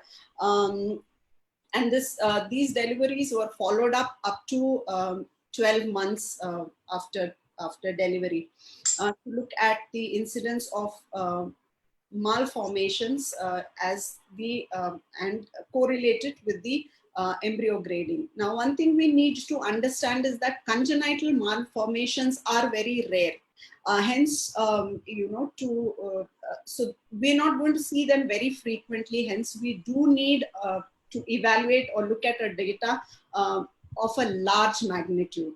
But what this paper highlighted and this data highlighted is that there are certain features in the couple which could predispose them to poor quality embryos. And a few of the features are that if the couple, both mother and father are of an advanced age, the ones who produced poor quality embryos had a tendency to have more treatment cycles to conceive. They were more likely to have ICSI rather than IVF. And they were more likely to go through frozen embryo transfer, probably because they did go through multiple cycles, both fresh and frozen embryo transfers. Now, as far as the embryo quality is concerned, the study highlighted that it showed a trend of increasing frequency of anomalies with a reduction in the embryo quality. So, and this is only correlating to blastocyst grading. So grade A being the best, grade C and grade D being poor grade blastocyst. So as you can see, as the grade of embryo deteriorated, the incidence of congenital malformations or anomalies increased. Though the percentage appears quite small, 4%, 6%, but if you look at the numbers, it's 146 babies out of 3,000, which is quite a significant number, or 87 out of 1,100 deliveries. So this paper concluded that when poor quality day 5 embryos are transferred, there is an association between malformation and at least one anomaly, mostly a musculoskeletal anomaly, and other congenital malformations as per the ICD WHO classification. This study looked also at the pregnancies which were lost after 9 weeks, and it concluded that poor quality blastocysts, when transferred, showed a higher association of having chromosomal anomalies. And this is precisely what one of our panelists highlighted. So the aim here is, though we may culture the poor quality embryos, and it is only right that we should not be discarding them before day 5, we should culture good or bad embryos to day 5, and then take a call as to the supernumerary embryos as to how we want to proceed. But it is important to counsel the couple specifically when we are freezing poor quality embryos or transferring poor quality embryos about both the aspects. One, that there is a possibility we could get a live birth, a healthy pregnancy, but there is also a slightly higher risk with the poor quality embryos of having these negative associations. So now next, Sanjay ji, would you like to take over? Do we have Sanjay ji with us? Okay. He's here. He's here. Yeah. So this particular case, the lady is young, but with poor ovarian reserve. Male factor was normal. We obtained 2 oocytes, both were M2 of good quality, 1 fertilized, and this particular embryo we got on day 3. This looks beautiful. So looking at this profile, what would you decide? At what stage will you plan the embryo transfer? I will immediately do a day 3 transfer. Yes, Okay. immediately. there's no point waiting for this to get up to blastocyst. It might fare better in vivo than in vitro. So I would transfer this on day 3. I have a different approach here. See, here we don't know. See, not all embryos, day 3 embryo will become blastocyst. So I would rather wait, make it a blast, counsel the patient and make sure that it has become a blast and then transfer. And not Nishad, how many of our patients are ready for a no transfer? Tell me that. Well, we have to counsel them in that manner. They don't agree. Nisha, this Not is here, difficult. where When I the am. patients are paying, we are going to give a good chance by transferring this embryo. Why? See, the basic concept of blastocyst culture came from the natural selection. The God is going to select which are the best embryos, supposed to be best embryos. Right. 4, 6, I 5, don't disagree with you. I don't disagree with you. I'm just why can't we put it in a better incubator? Can you find out any better incubator than uterus? But how do you know that it is? You're just taking. How do you know it is going to develop till blastocyst then? Because outside we know that we are putting a blastocyst. Inside you don't know. You're just taking the blastocyst medium. The endometrial fluid. You are not sure whether it is going to become a blast. Yes, but why you want to say become a blast? Agree.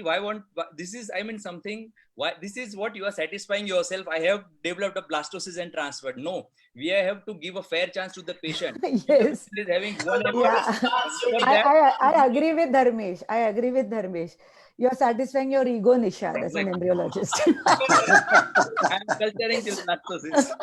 If there are only 2 sites and one is fertilized and one beautiful 8-celler, without blinking my eye, I will do a day 3 transfer. See, how many times we have discussed this day 3, day 5 transfer, in this conferences. Yeah. One thing I have seen is, in our Indian scenario, we are getting obsessed with blastocyst transfer. That's it.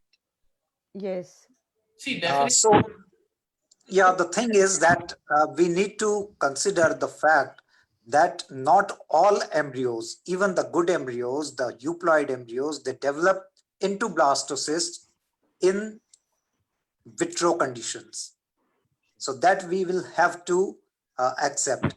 And in this particular case, when we have a POR patient where we are not expecting too many eggs anytime, so it is wise to transfer the best available embryo. And I mean, it's wise to transfer on day 3.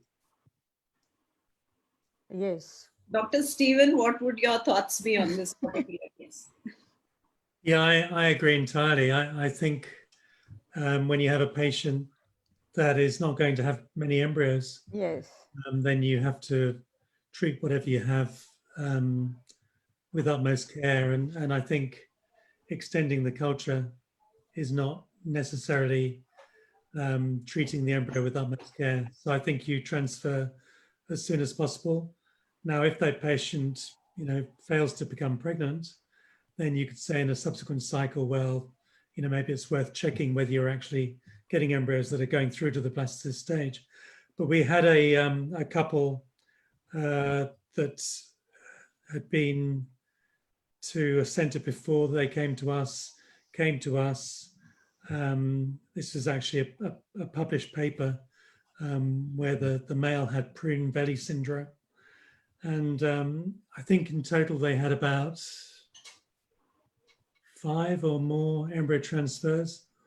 All the blastocyst transfers failed to produce a pregnancy, but they had 2 normal live births in separate cycles when we transferred pretty average looking embryos on day 3. So, as already been said, all these patients are not the same. Some patients' embryos fare well in extended culture and in vitro culture conditions. And it is a good way to sort out the more robust embryos from the less robust embryos. But unfortunately, some other patients, their embryos, you do them no service whatsoever, keeping them in the in vitro environment. And I know that Diana Payne did a study with a Japanese group where all the patients they were looking at had dreadful prognosis. They had really poor embryo quality outcomes in previous cycles. And what they decided with those couples is they would do a pilot study where as soon as the second polar body had been extruded, they transferred. They didn't leave those fertilizing eggs any longer in culture, and the improvement in results was quite significant. So we just have to think, we have to be a bit more clever with patients that are not fitting into the normal category of patients, if you like, because they're all different. I would have transferred this embryo on day 2 only. Yeah, me too. Yeah. Yeah. Might not As have. soon as you know it's an embryo, Yeah. get it in. Single embryo, I mean, as soon as I'm in day 2, it is fine. But yeah, we still do day 2 transfers. I mean, Yes, yes. it's not a shame to do a day 2 transfer. Come on. I mean, quite a lot of patients, we go ahead and do a day 2 transfer. Yes, I just have a question that, okay, just if you don't go in for blastocyst, then, and if the cycle fails, what will you tell the patient? Because now you are unaware whether it has become. Right. Okay. So From embryo quality, there are. Because may I? Yes, yes, please. Sure, Doctor. Right. So because we have had patients like these, and I think these are ideal candidates for embryo pooling. So what we do is that we stimulate these patients for 2-3 cycles. You know, of course, the first cycle we don't do that. If we get 1 or 2 embryos, and if the patient profile is good like this one, the patient is young and everything, I would first go ahead and transfer this 1 embryo. But suppose this fails, then I think that this patient is ideal for an embryo pooling. And then Nishad can go ahead and do a blastocyst also if we have 4 embryos to choose. But a poor oocyte ovarian reserve patient, what is the guarantee that in the subsequent cycle you're going to get more than 3 or 4 oocytes? No, and then they are going to, so I mean, no, that's a good option. Yeah, to counsel a patient, that's a good option. But practically speaking, it's not a very, very viable one, I feel. As far as you have. No, we certainly have. Look, here you can just go ahead and suggest a donor, all right? But not every patient is comfortable with a donor. So if they're not happy with that, then you have to give them something. And I think because I have done a couple or 3 patients like these, so I know that it works. You know, embryo pooling works. As so far that as, I think if I you can are having at least 1 embryo, good quality, reasonably good quality embryo, I don't know why. What is the purpose of pooling then? Why don't you transfer and have a try? Because frozen ET cycle, FET cycle doesn't. I was just about to say that. Exactly. You don't require anesthesia. It's just a try. You know, you have to stimulate again, take out 2 or 3 embryos, and then you transfer. Probably you might have a good quality blastocyst developing from those 3 embryos. But what about the that cost involved? That progesterone or the endometrium quality might not be good, and you might end up with a failed pregnancy. So I think whenever you are having a good quality, at least 1, you should be trying in that cycle. Yes, I agree. Perfect.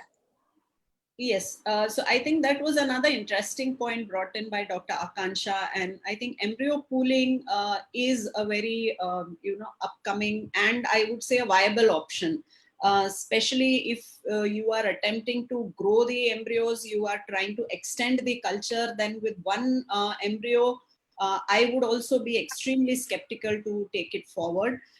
Secondly, I think she did mention that the first cycle she would transfer, and if it's negative, she would offer them an embryo pooling cycle, which I think is a very viable option.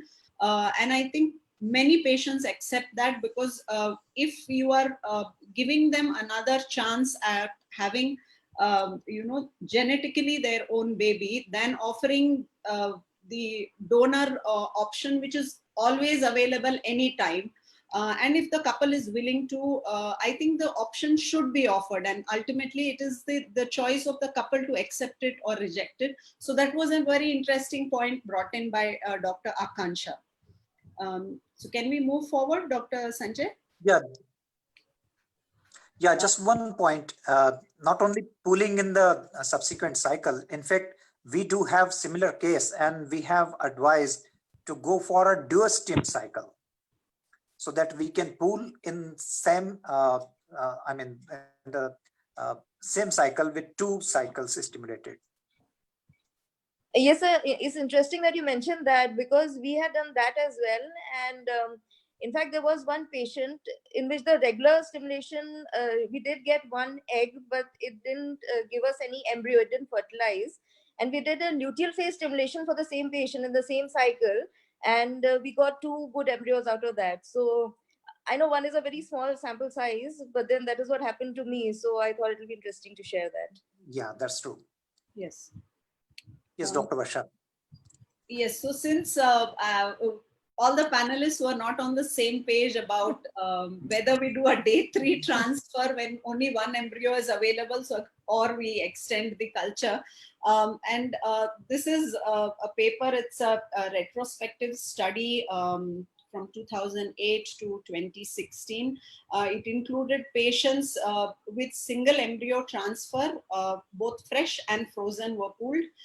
The embryos were cultured under the same culture conditions, sequential media was used, and the embryos were cultured in low oxygen pressure under 5% O2.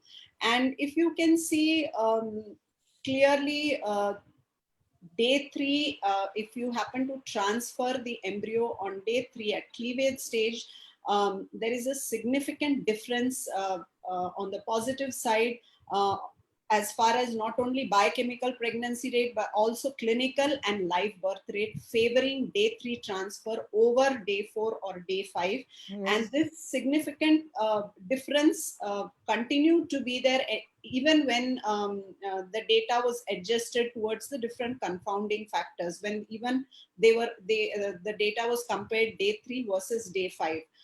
So this is so when we discuss our own experiences and how we would like to go about, as I said, we may have our own anecdotal cases or our own thought process, our own experience would teach us something, but it's always good to go back and look at the available data and evidence that is available. So this we wanted to put this forth to highlight the fact that if you have a single embryo, then outcome wise, it would be wise to transfer it at day 3 stage.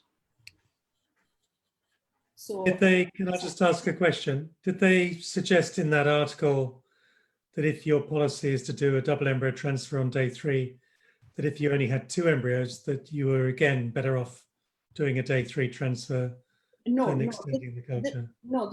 This paper focused only when one embryo was available. Okay, but I suspect that the same would be true for those patients that only had 2 embryos on day 3. Yes, I think we're going to come to that a bit later. Okay. Sanjay, would you like to? All right. So this particular case, please look at the blastocysts, observe, and we'll discuss. This lady was 35 years old. She had 6 eggs, 5 M2s, all exceed. The embryo development until day 4 was chronologically perfect. And on day 3, we had mostly 6 to 8 celled embryos. There is a typo mistake. It says day 4, but it was day 3.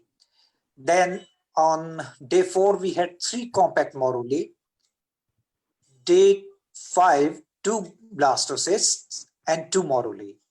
So these were the blastocysts that were available on day 5. If you can observe and let us discuss. So what are your observations looking at these pictures? Maybe we could wait for another day for day 6. Yeah. But what do you observe in these? Observe in this, the one at the right, the trophoectoderm isn't very cohesive, though the inner cell mass looks okay, but the one on the left, the trophoectoderm seems okay. It is a early cavitating blastocyst, I would say. I would go with the one on the left. Maybe I'm more comfortable with that. Okay.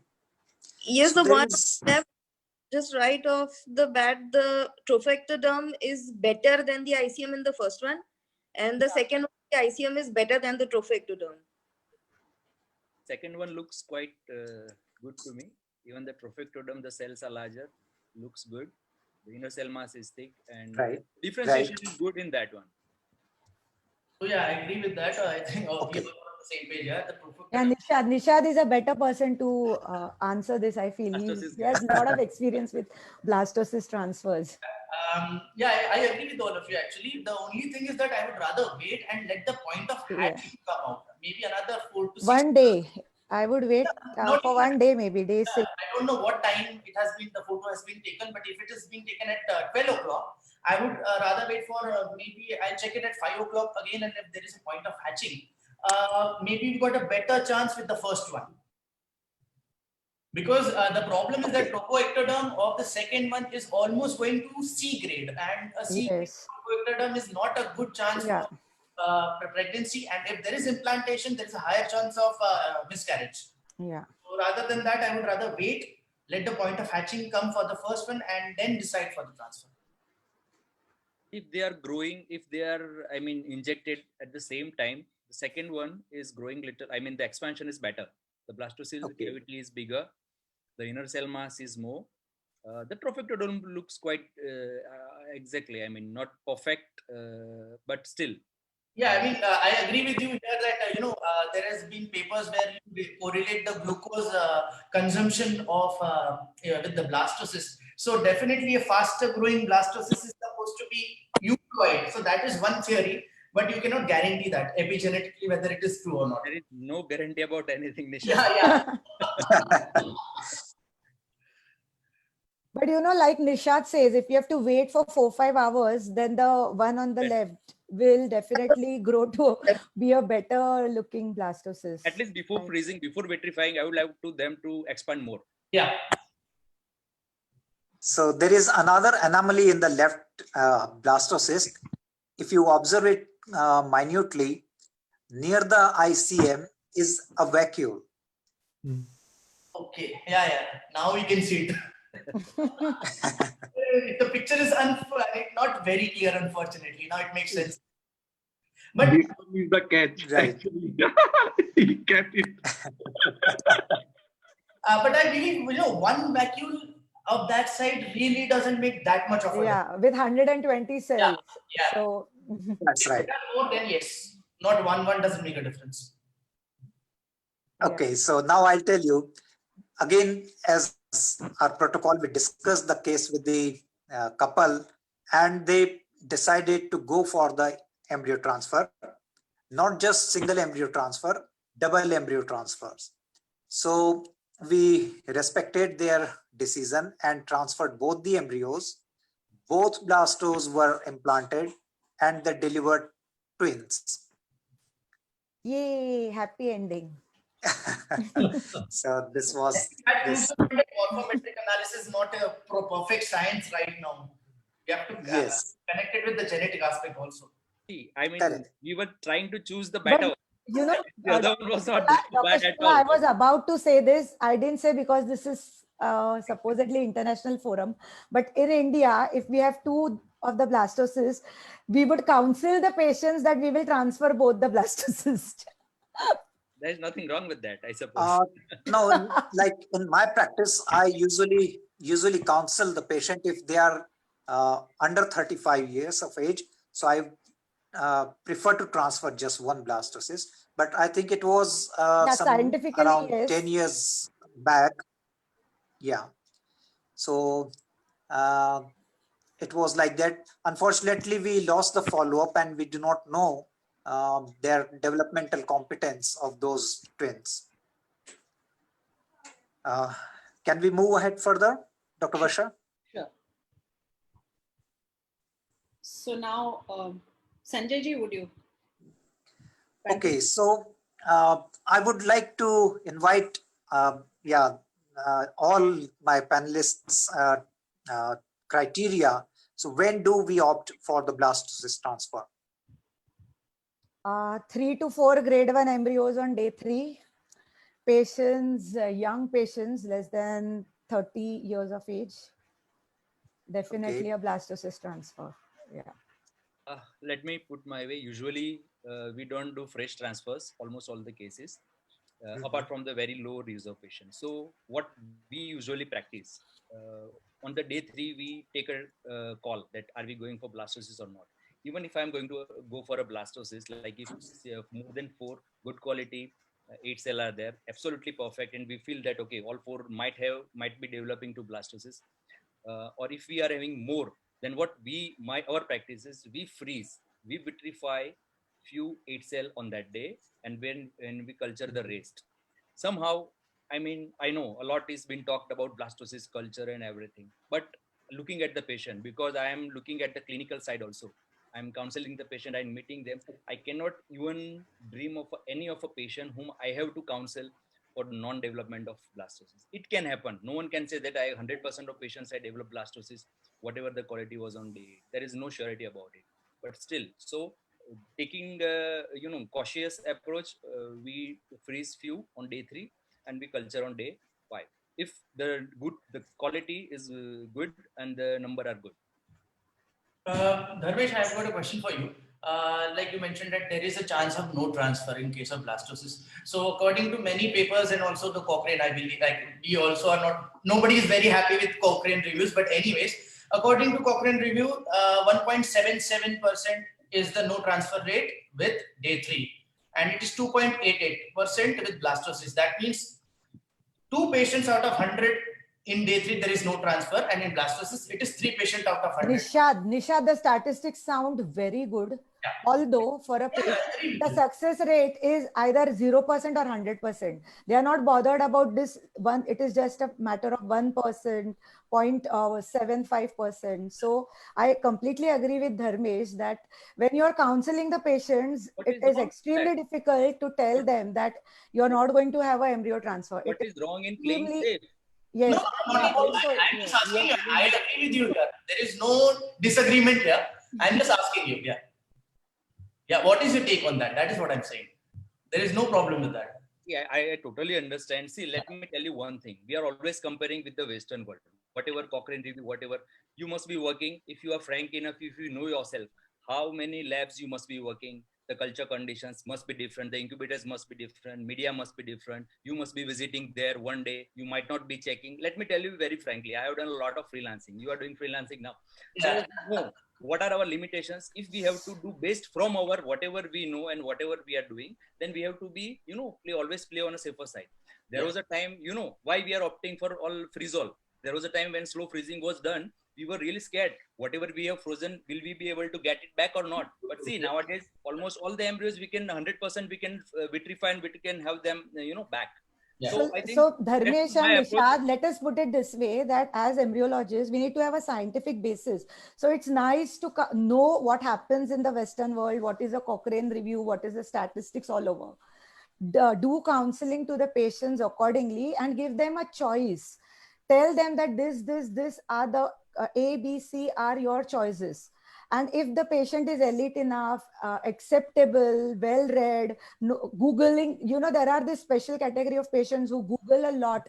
They are going to ask you, what is your criteria to select blastocyst. I have had patients who've come to me with this also. Have you read David Gardner? That is what they asked me, that.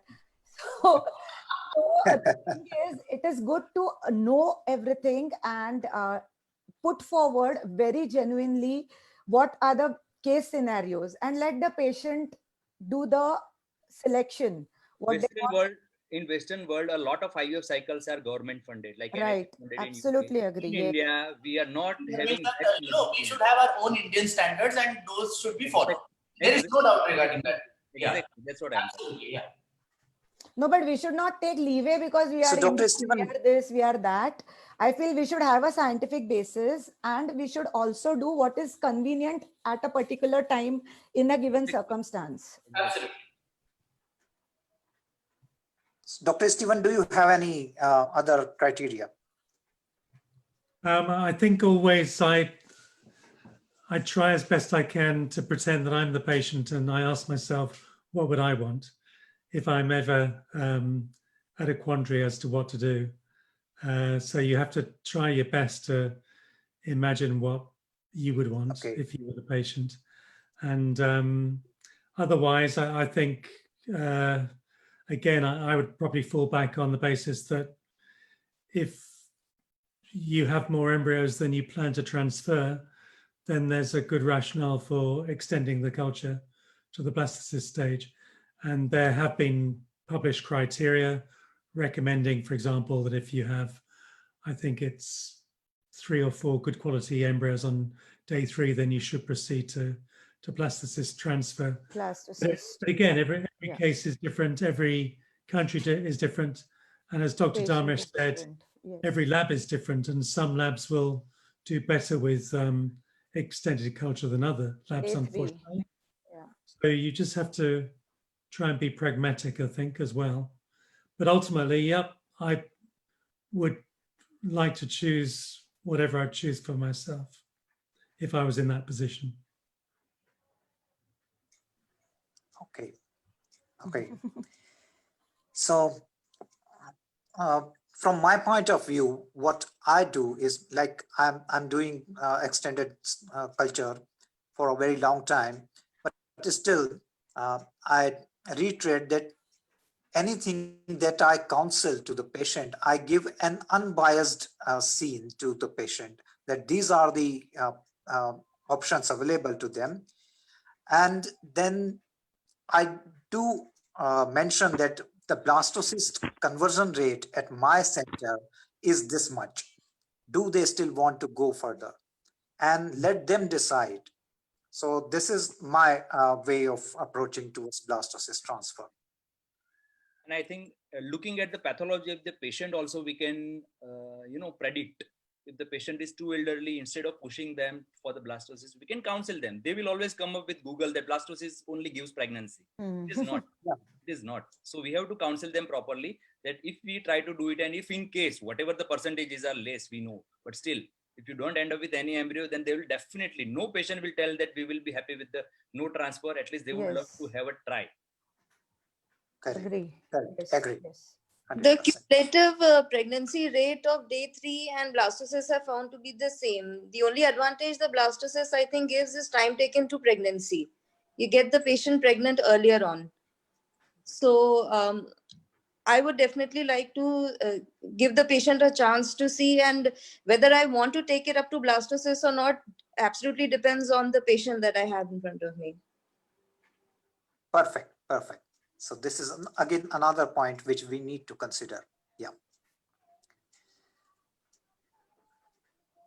So I think just to move on to emphasize again, I think this point was briefly brought about during this conversation. The question was, when do we opt to offer blastocyst transfer to the patient?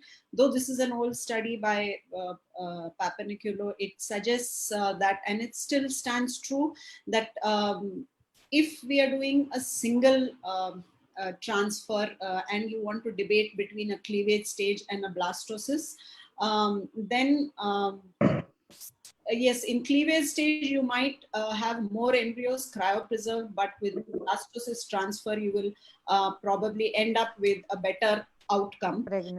Now, when do we opt for blastocyst transfer? What are the laboratory parameters? That is what we were discussing. And this is a study which looked at when you had 0 embryos on day 8-cell embryos on day 3, when you had 1 to 2 8-cell embryos on day 3, and when you had more than 3 8-cell embryos on day 3. And how is the outcome?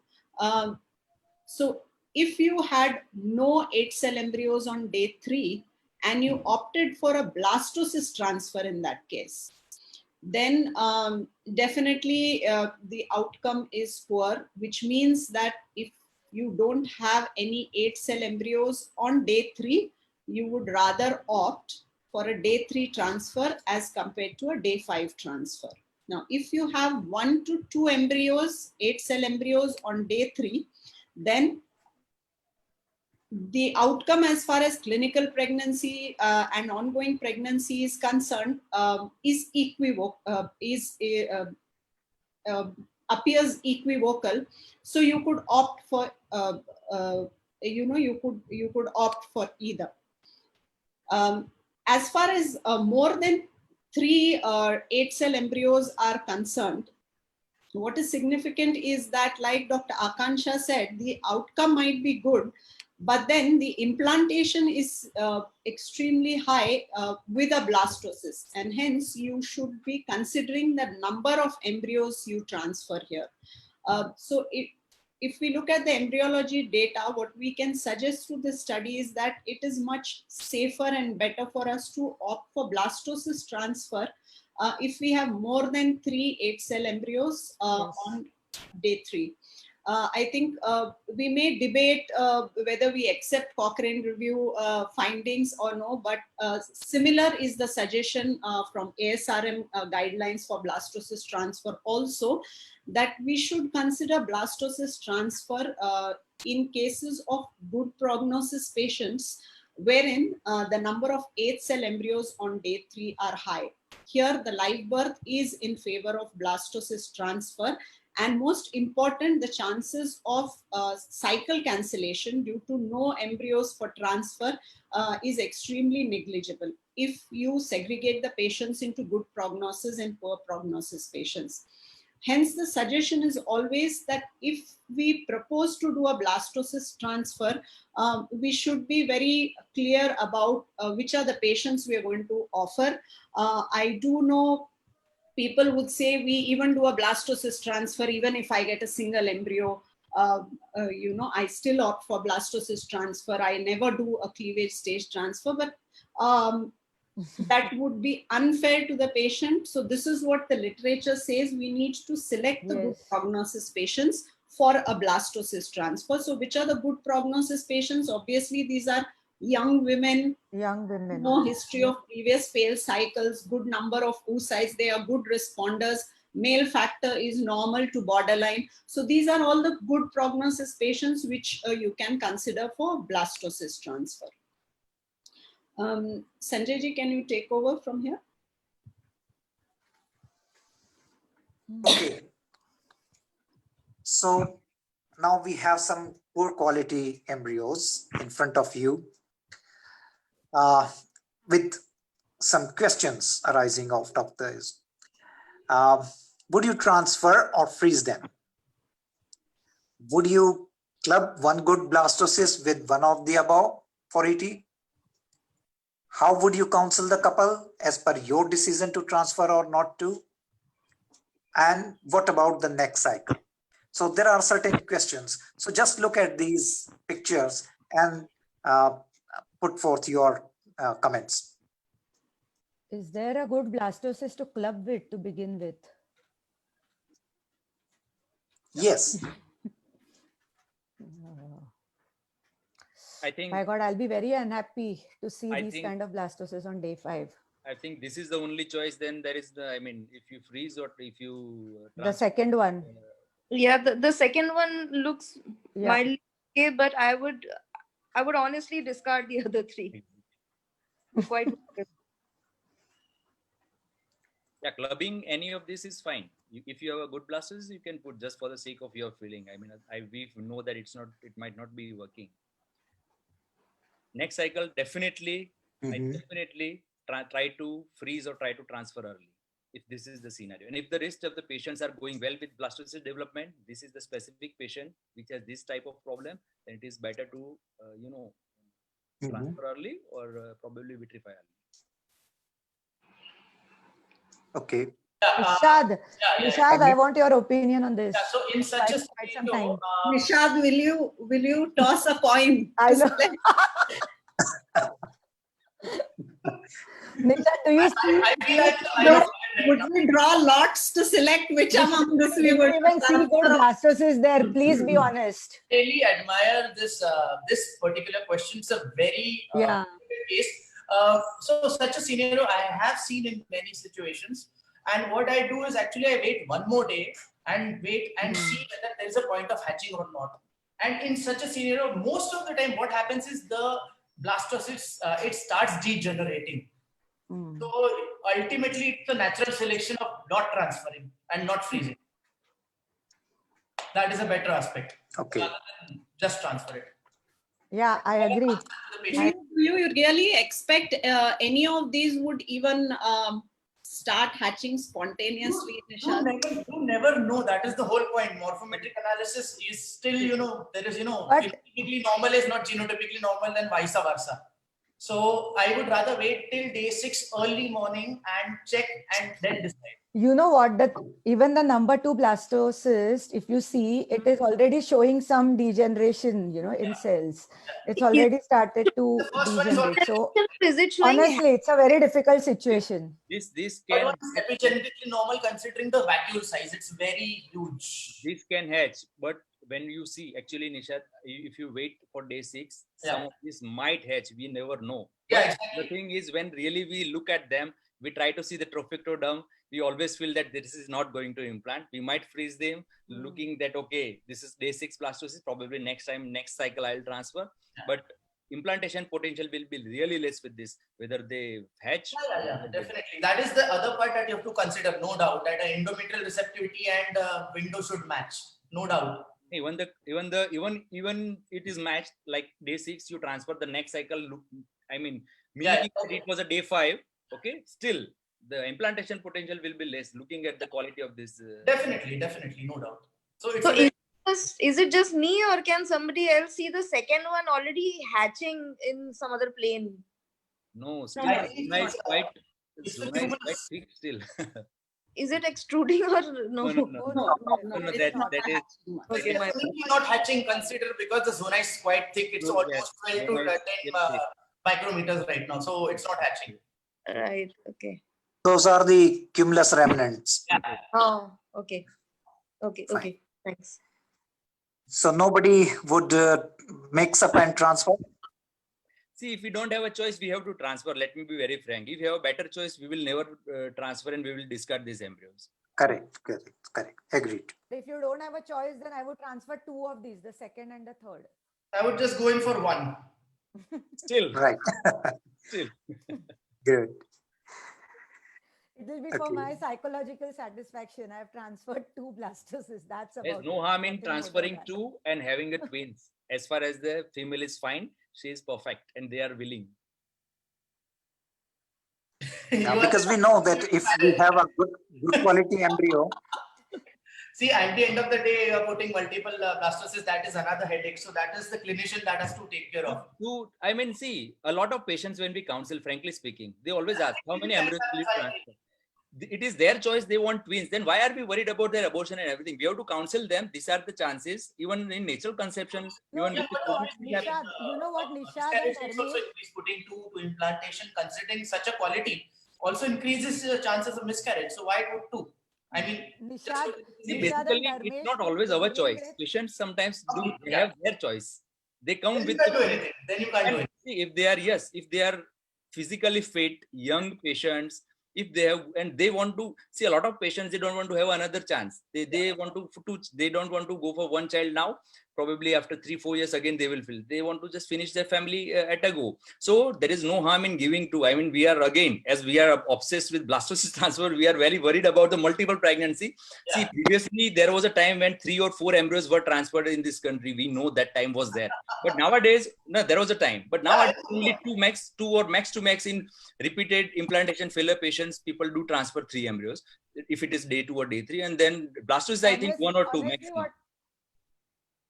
Honestly, what I feel is that this is a very wrong selection of embryos to begin with on day 3, I would say. Yeah, unfortunate, to put it in a milder way. That's true. I'm saying we are discussing twins out of these embryos, and we are really an optimal bunch. No. You're mistaken. No. We hope for the best, just transfer. That is the only thing. We are not discussing twins in context of this patient. Yeah. Okay. Good. So next one, please. Oh, nice. Okay, great. So we have discussed many things, many morphological features of blastocyst. This is one thing which is described in literature. So I would like to know your take on the cytoplasmic strings or bridges we have. Right. So in such a scenario, there is a higher chance of mosaicism. So because it can break. The ICM is not compact. It is not. It is connected by two strings. Many times, actually, there is a third part also, which might be in the third plane. So 3-point attachment is there, and if that is there, then definitely the rates of mosaicism with such embryo is higher. So that is a risk that you'll have to check, or maybe going for Pgta in such a scenario. Okay. Do you have any idea why do these bridges form?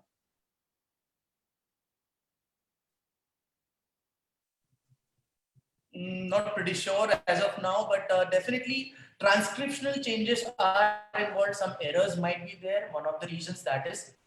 Other than that, I'm not pretty sure what else. Okay. So, like many of us have read the ASHRAE Atlas of Human Embryos, and they mentioned that the cytoplasmic strings or the bridges are not good. But do you have any experiences, like all my panelists who have transferred these embryos and then the outcome with these embryos? Well, it might be nothing, and but I don't know. I had transferred this one, and it led to a monozygotic twinning. Okay. I'm not really sure, honestly, whether it's related. Okay. One more thing that can happen, that you have slightly higher rate of miscarriage. Okay. So it is also observed that these embryos, they have more frequent blastocyst collapse.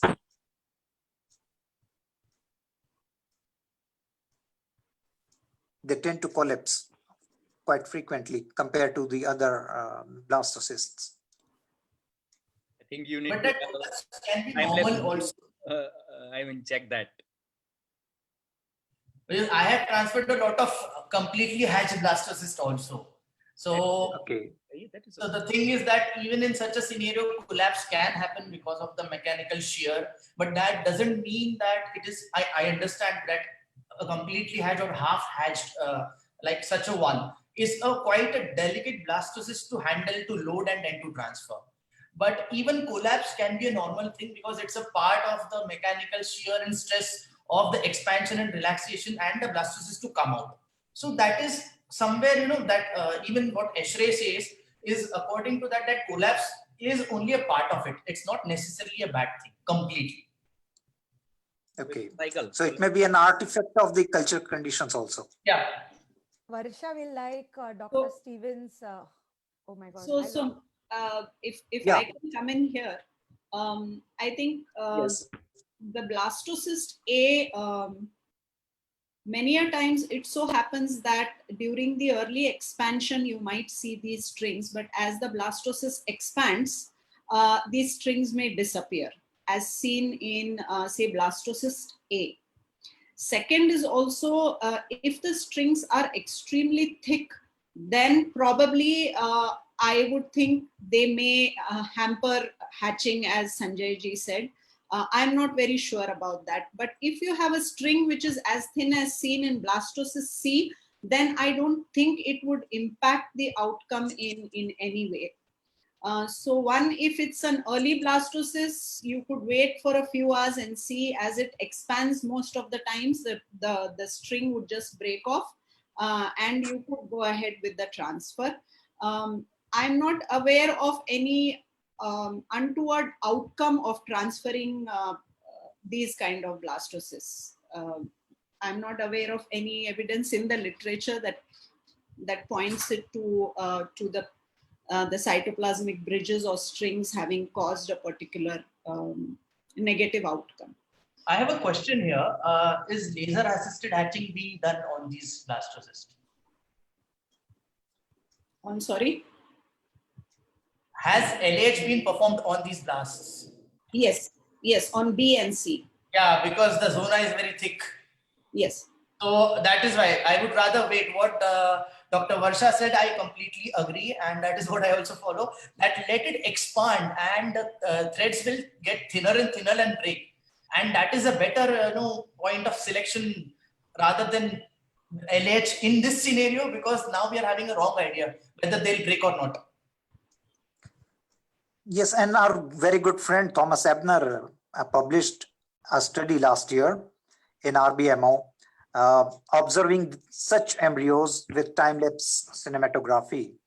And they observed that with the time, most of the embryos that tend to recover, and the cytoplasmic bridges and strings, they tend to disappear. So this is one thing that we have with time-lapse imaging. Dr. Stephen, do you have any say? Yeah, I know there's been a few publications recently on this phenomenon of cytoplasmic strings, and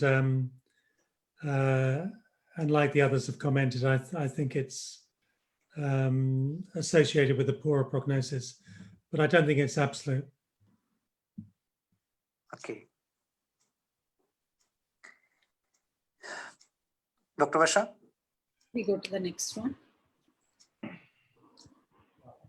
Okay. Yes, Sanjay, you can.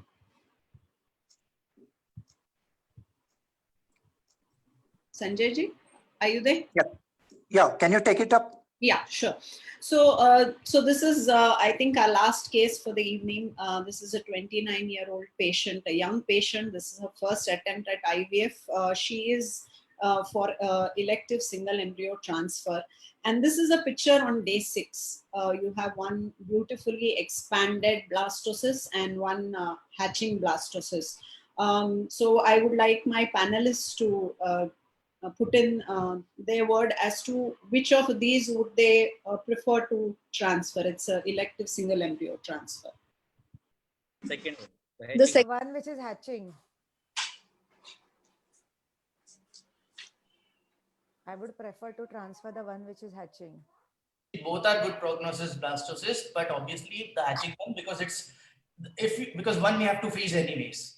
So it's better to go in for the one that is hatching, because already the hatching one might result in monozygotic twinning considering the situation.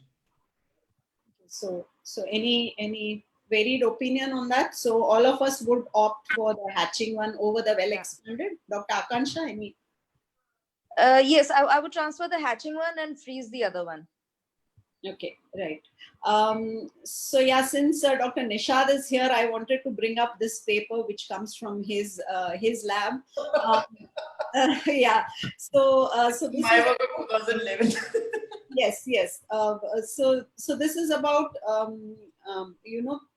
their paper suggests that I think these are 300 odd transfers that they have looked at, where even if they had an expanded blastocyst on day 5, they waited till day 6 to see spontaneous hatching. So let us be very clear, we're speaking about spontaneous hatching.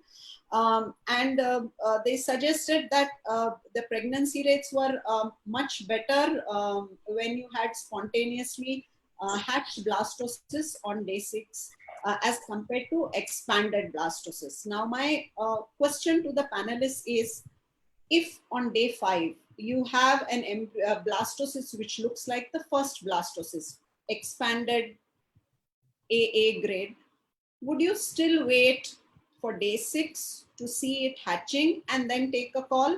Or would you be happy proceeding with a day 5 transfer with a well expanded blastocyst? Very happy to transfer a day 5 well expanded 3AA, 4AA blastocyst. There's no doubt about it. It is perfectly, I mean, the morphokinetic is perfect for this embryo, the first one. Yes, I would also not really wait for it to hatch and transfer that one. Yeah, so obviously, as mentioned, we wait till the point of hatching on day 5, late evening. So that is the time where we know that already spontaneous hatching has started. So that is one of the most important selection criteria that we have, and it really helps. That is one thing. And in case what you mentioned, that if we are not having any point of hatching on day 5, I would rather now go in for day 5 transfer only, considering the situation. I will not go in for day 6. So routinely you transfer day 5 evening. Day 5 evening point of hatching. No, but the transfer, whenever you are transferring all the patients, it's always day 5. By evening, is it? Yeah, day 5.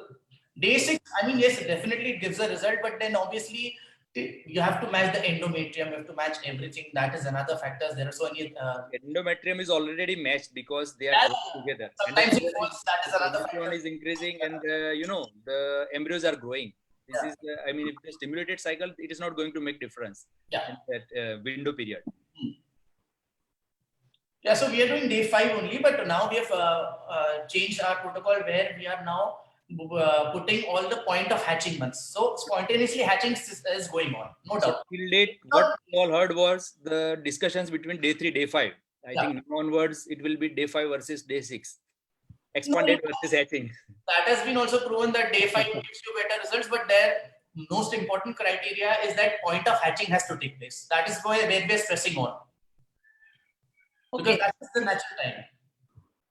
Yes, so I think a point that I would like to bring about here is I think most of the panelists do agree that on day 5, if you have a well expanded blastocyst, probably you're not going to wait till day 6 to look at spontaneous hatching and then proceed with transfer. Second point is, yes, in stimulated cycles, the implantation window is known to close much earlier. So if you have embryos on day 6, you might probably rather freeze it and transfer it in a fed cycle rather than go ahead in a fresh cycle.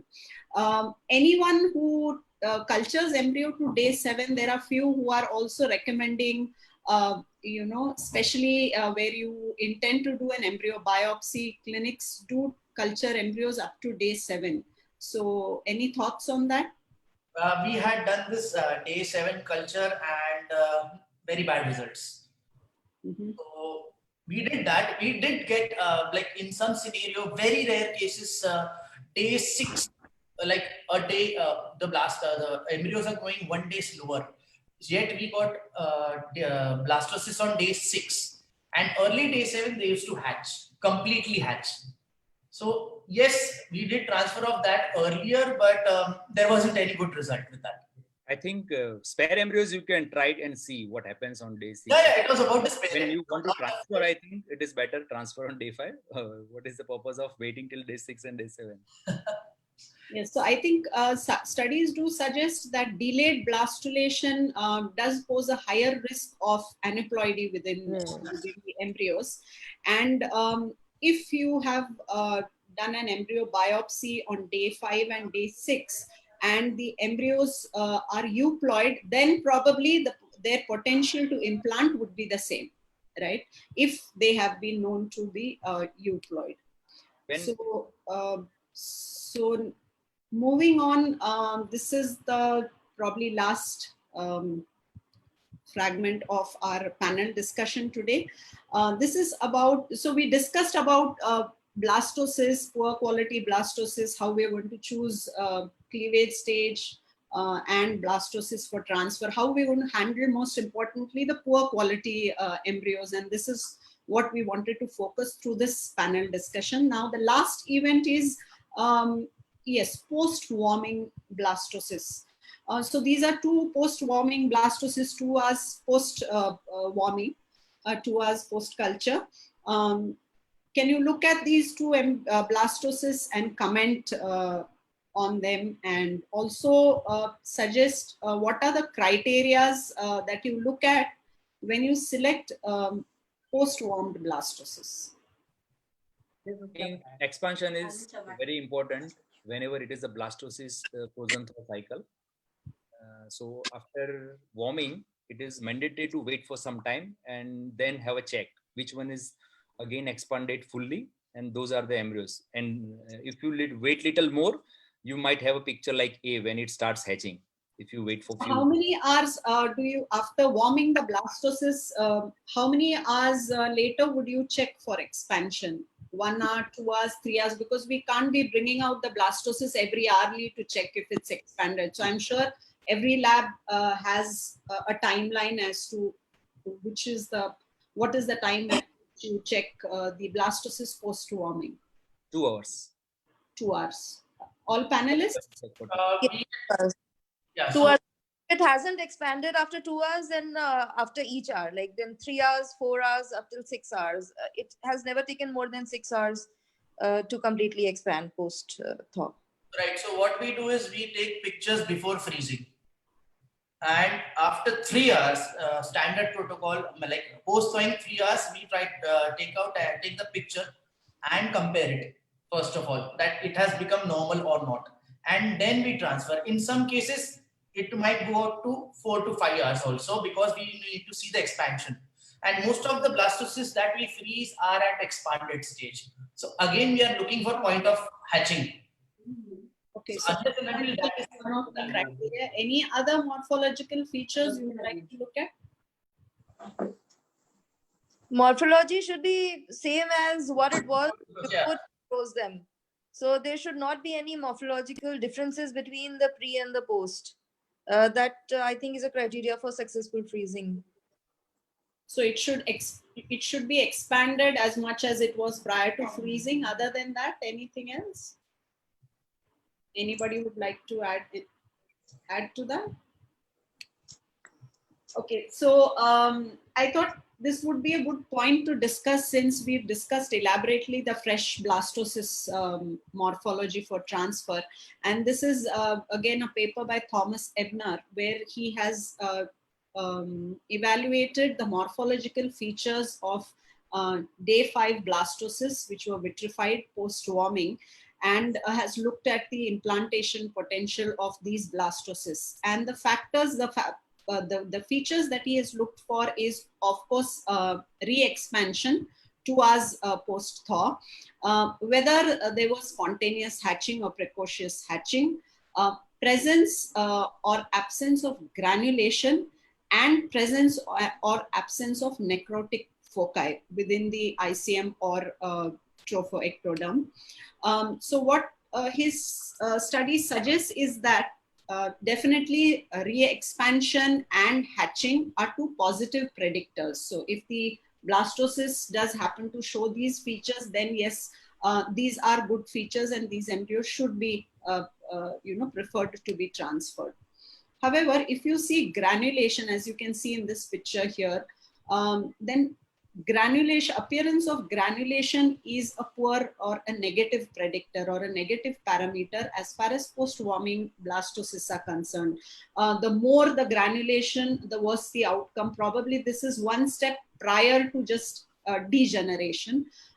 You might see necrotic foci, as you saw in the previous slide.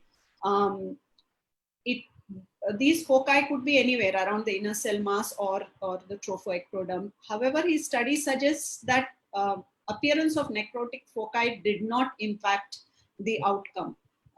So the point here is, apart from re-expansion and of course evidence of spontaneous hatching, which are good parameters, we also need to look at granulation, which is a parameter indicative of survival of those cells. So poor survival is indicated by appearance of granulation and proceeding also necrotic foci. So I thought this was something we would like to bring forth. And with that, we have successfully concluded our panel discussion. Once again, on behalf of Sanjay ji and myself, we would like to thank all our panelists for sharing their experiences, their inputs into this panel discussion. We thoroughly enjoyed it. I'm sure you all did, and our participants did enjoy. I'm sure we all had some new pointers to take home and learn. With that note, I thank the organizers once again. Dr. Amit has switched on his video. He's ready to wind off the show. Thank you so much. Thank you, Dr. Varsha. At the end, it was very nice panel discussion. I was enjoying these things, and I hope every participant also enjoyed the session. And I want to thank Dr. Stephen Fleming. We spent almost 3 hours with us. And special thanks to Jaidas Kadila, our moderator, Dr. Varsha, Dr. Sanjay Shukla, and all the speakers, all the panelists, Dr. Dharmesh, Dr. Shubhangi, Dr. Nishad, and of course, Dr. Akansha. And Here I want to share my screen. We have 2 upcoming webinar. It is coming, yes. So there are 2 upcoming webinar. On 8th September, revising fertilization strategies in ART second part, and 15th September, IVF conventional versus unconventional. Please join this webinar. And again, I want to announce a knowledge sharing mega event, national and international faculty on 2nd October and 2nd and 3rd October. Please block your date and join us on 2nd and 3rd October. Thank you so much to everyone. Thank you. I hope it's not too late in Australia, Steve. It's tomorrow now, but it's been good. I've enjoyed it. I would do it again. It was good fun. Yeah, thank you very much. Thank Thank you very much, Stephen. From Zydus, anybody here? Dr. Shukla, Sahana? Charu. Yes, sir, I am here. I am here. Ved. Sir. You want to say something, or Mr. Sudeep, anyone of you? Actually, Sudeep sir is not here. It's me who is here. So thank you so much for this informative session. So the session is live on our Facebook page as well. So I'll just share the link so that anybody who wants to revisit this entire session and entire discussion can definitely do that. And we at Zydus will always be forward for such academic sessions. So thank you so much. So Hannah, do we have any questions? If there are, we have 23 questions. so we can ask our panelists and speaker to answer those in separately, and then we can probably share with the participants. Right. So Sahana, please share all the questions to me, and I will pass on our panelist or our moderator. Okay, I will just try to get all the questions. So thank you very much, and see you in the next webinar. Thank you. Thank you. Thank Thank you all. you. Thank you.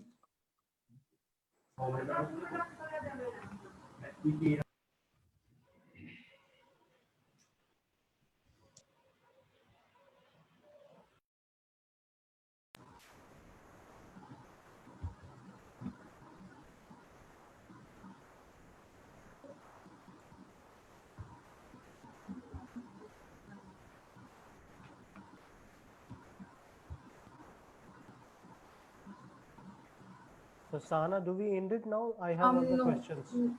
No, I'll just. You have the questions? Yeah. From Q&A, everything I have copied. Okay, you have copied? Okay. Yeah. So yeah, we can disconnect then. Okay. Yeah.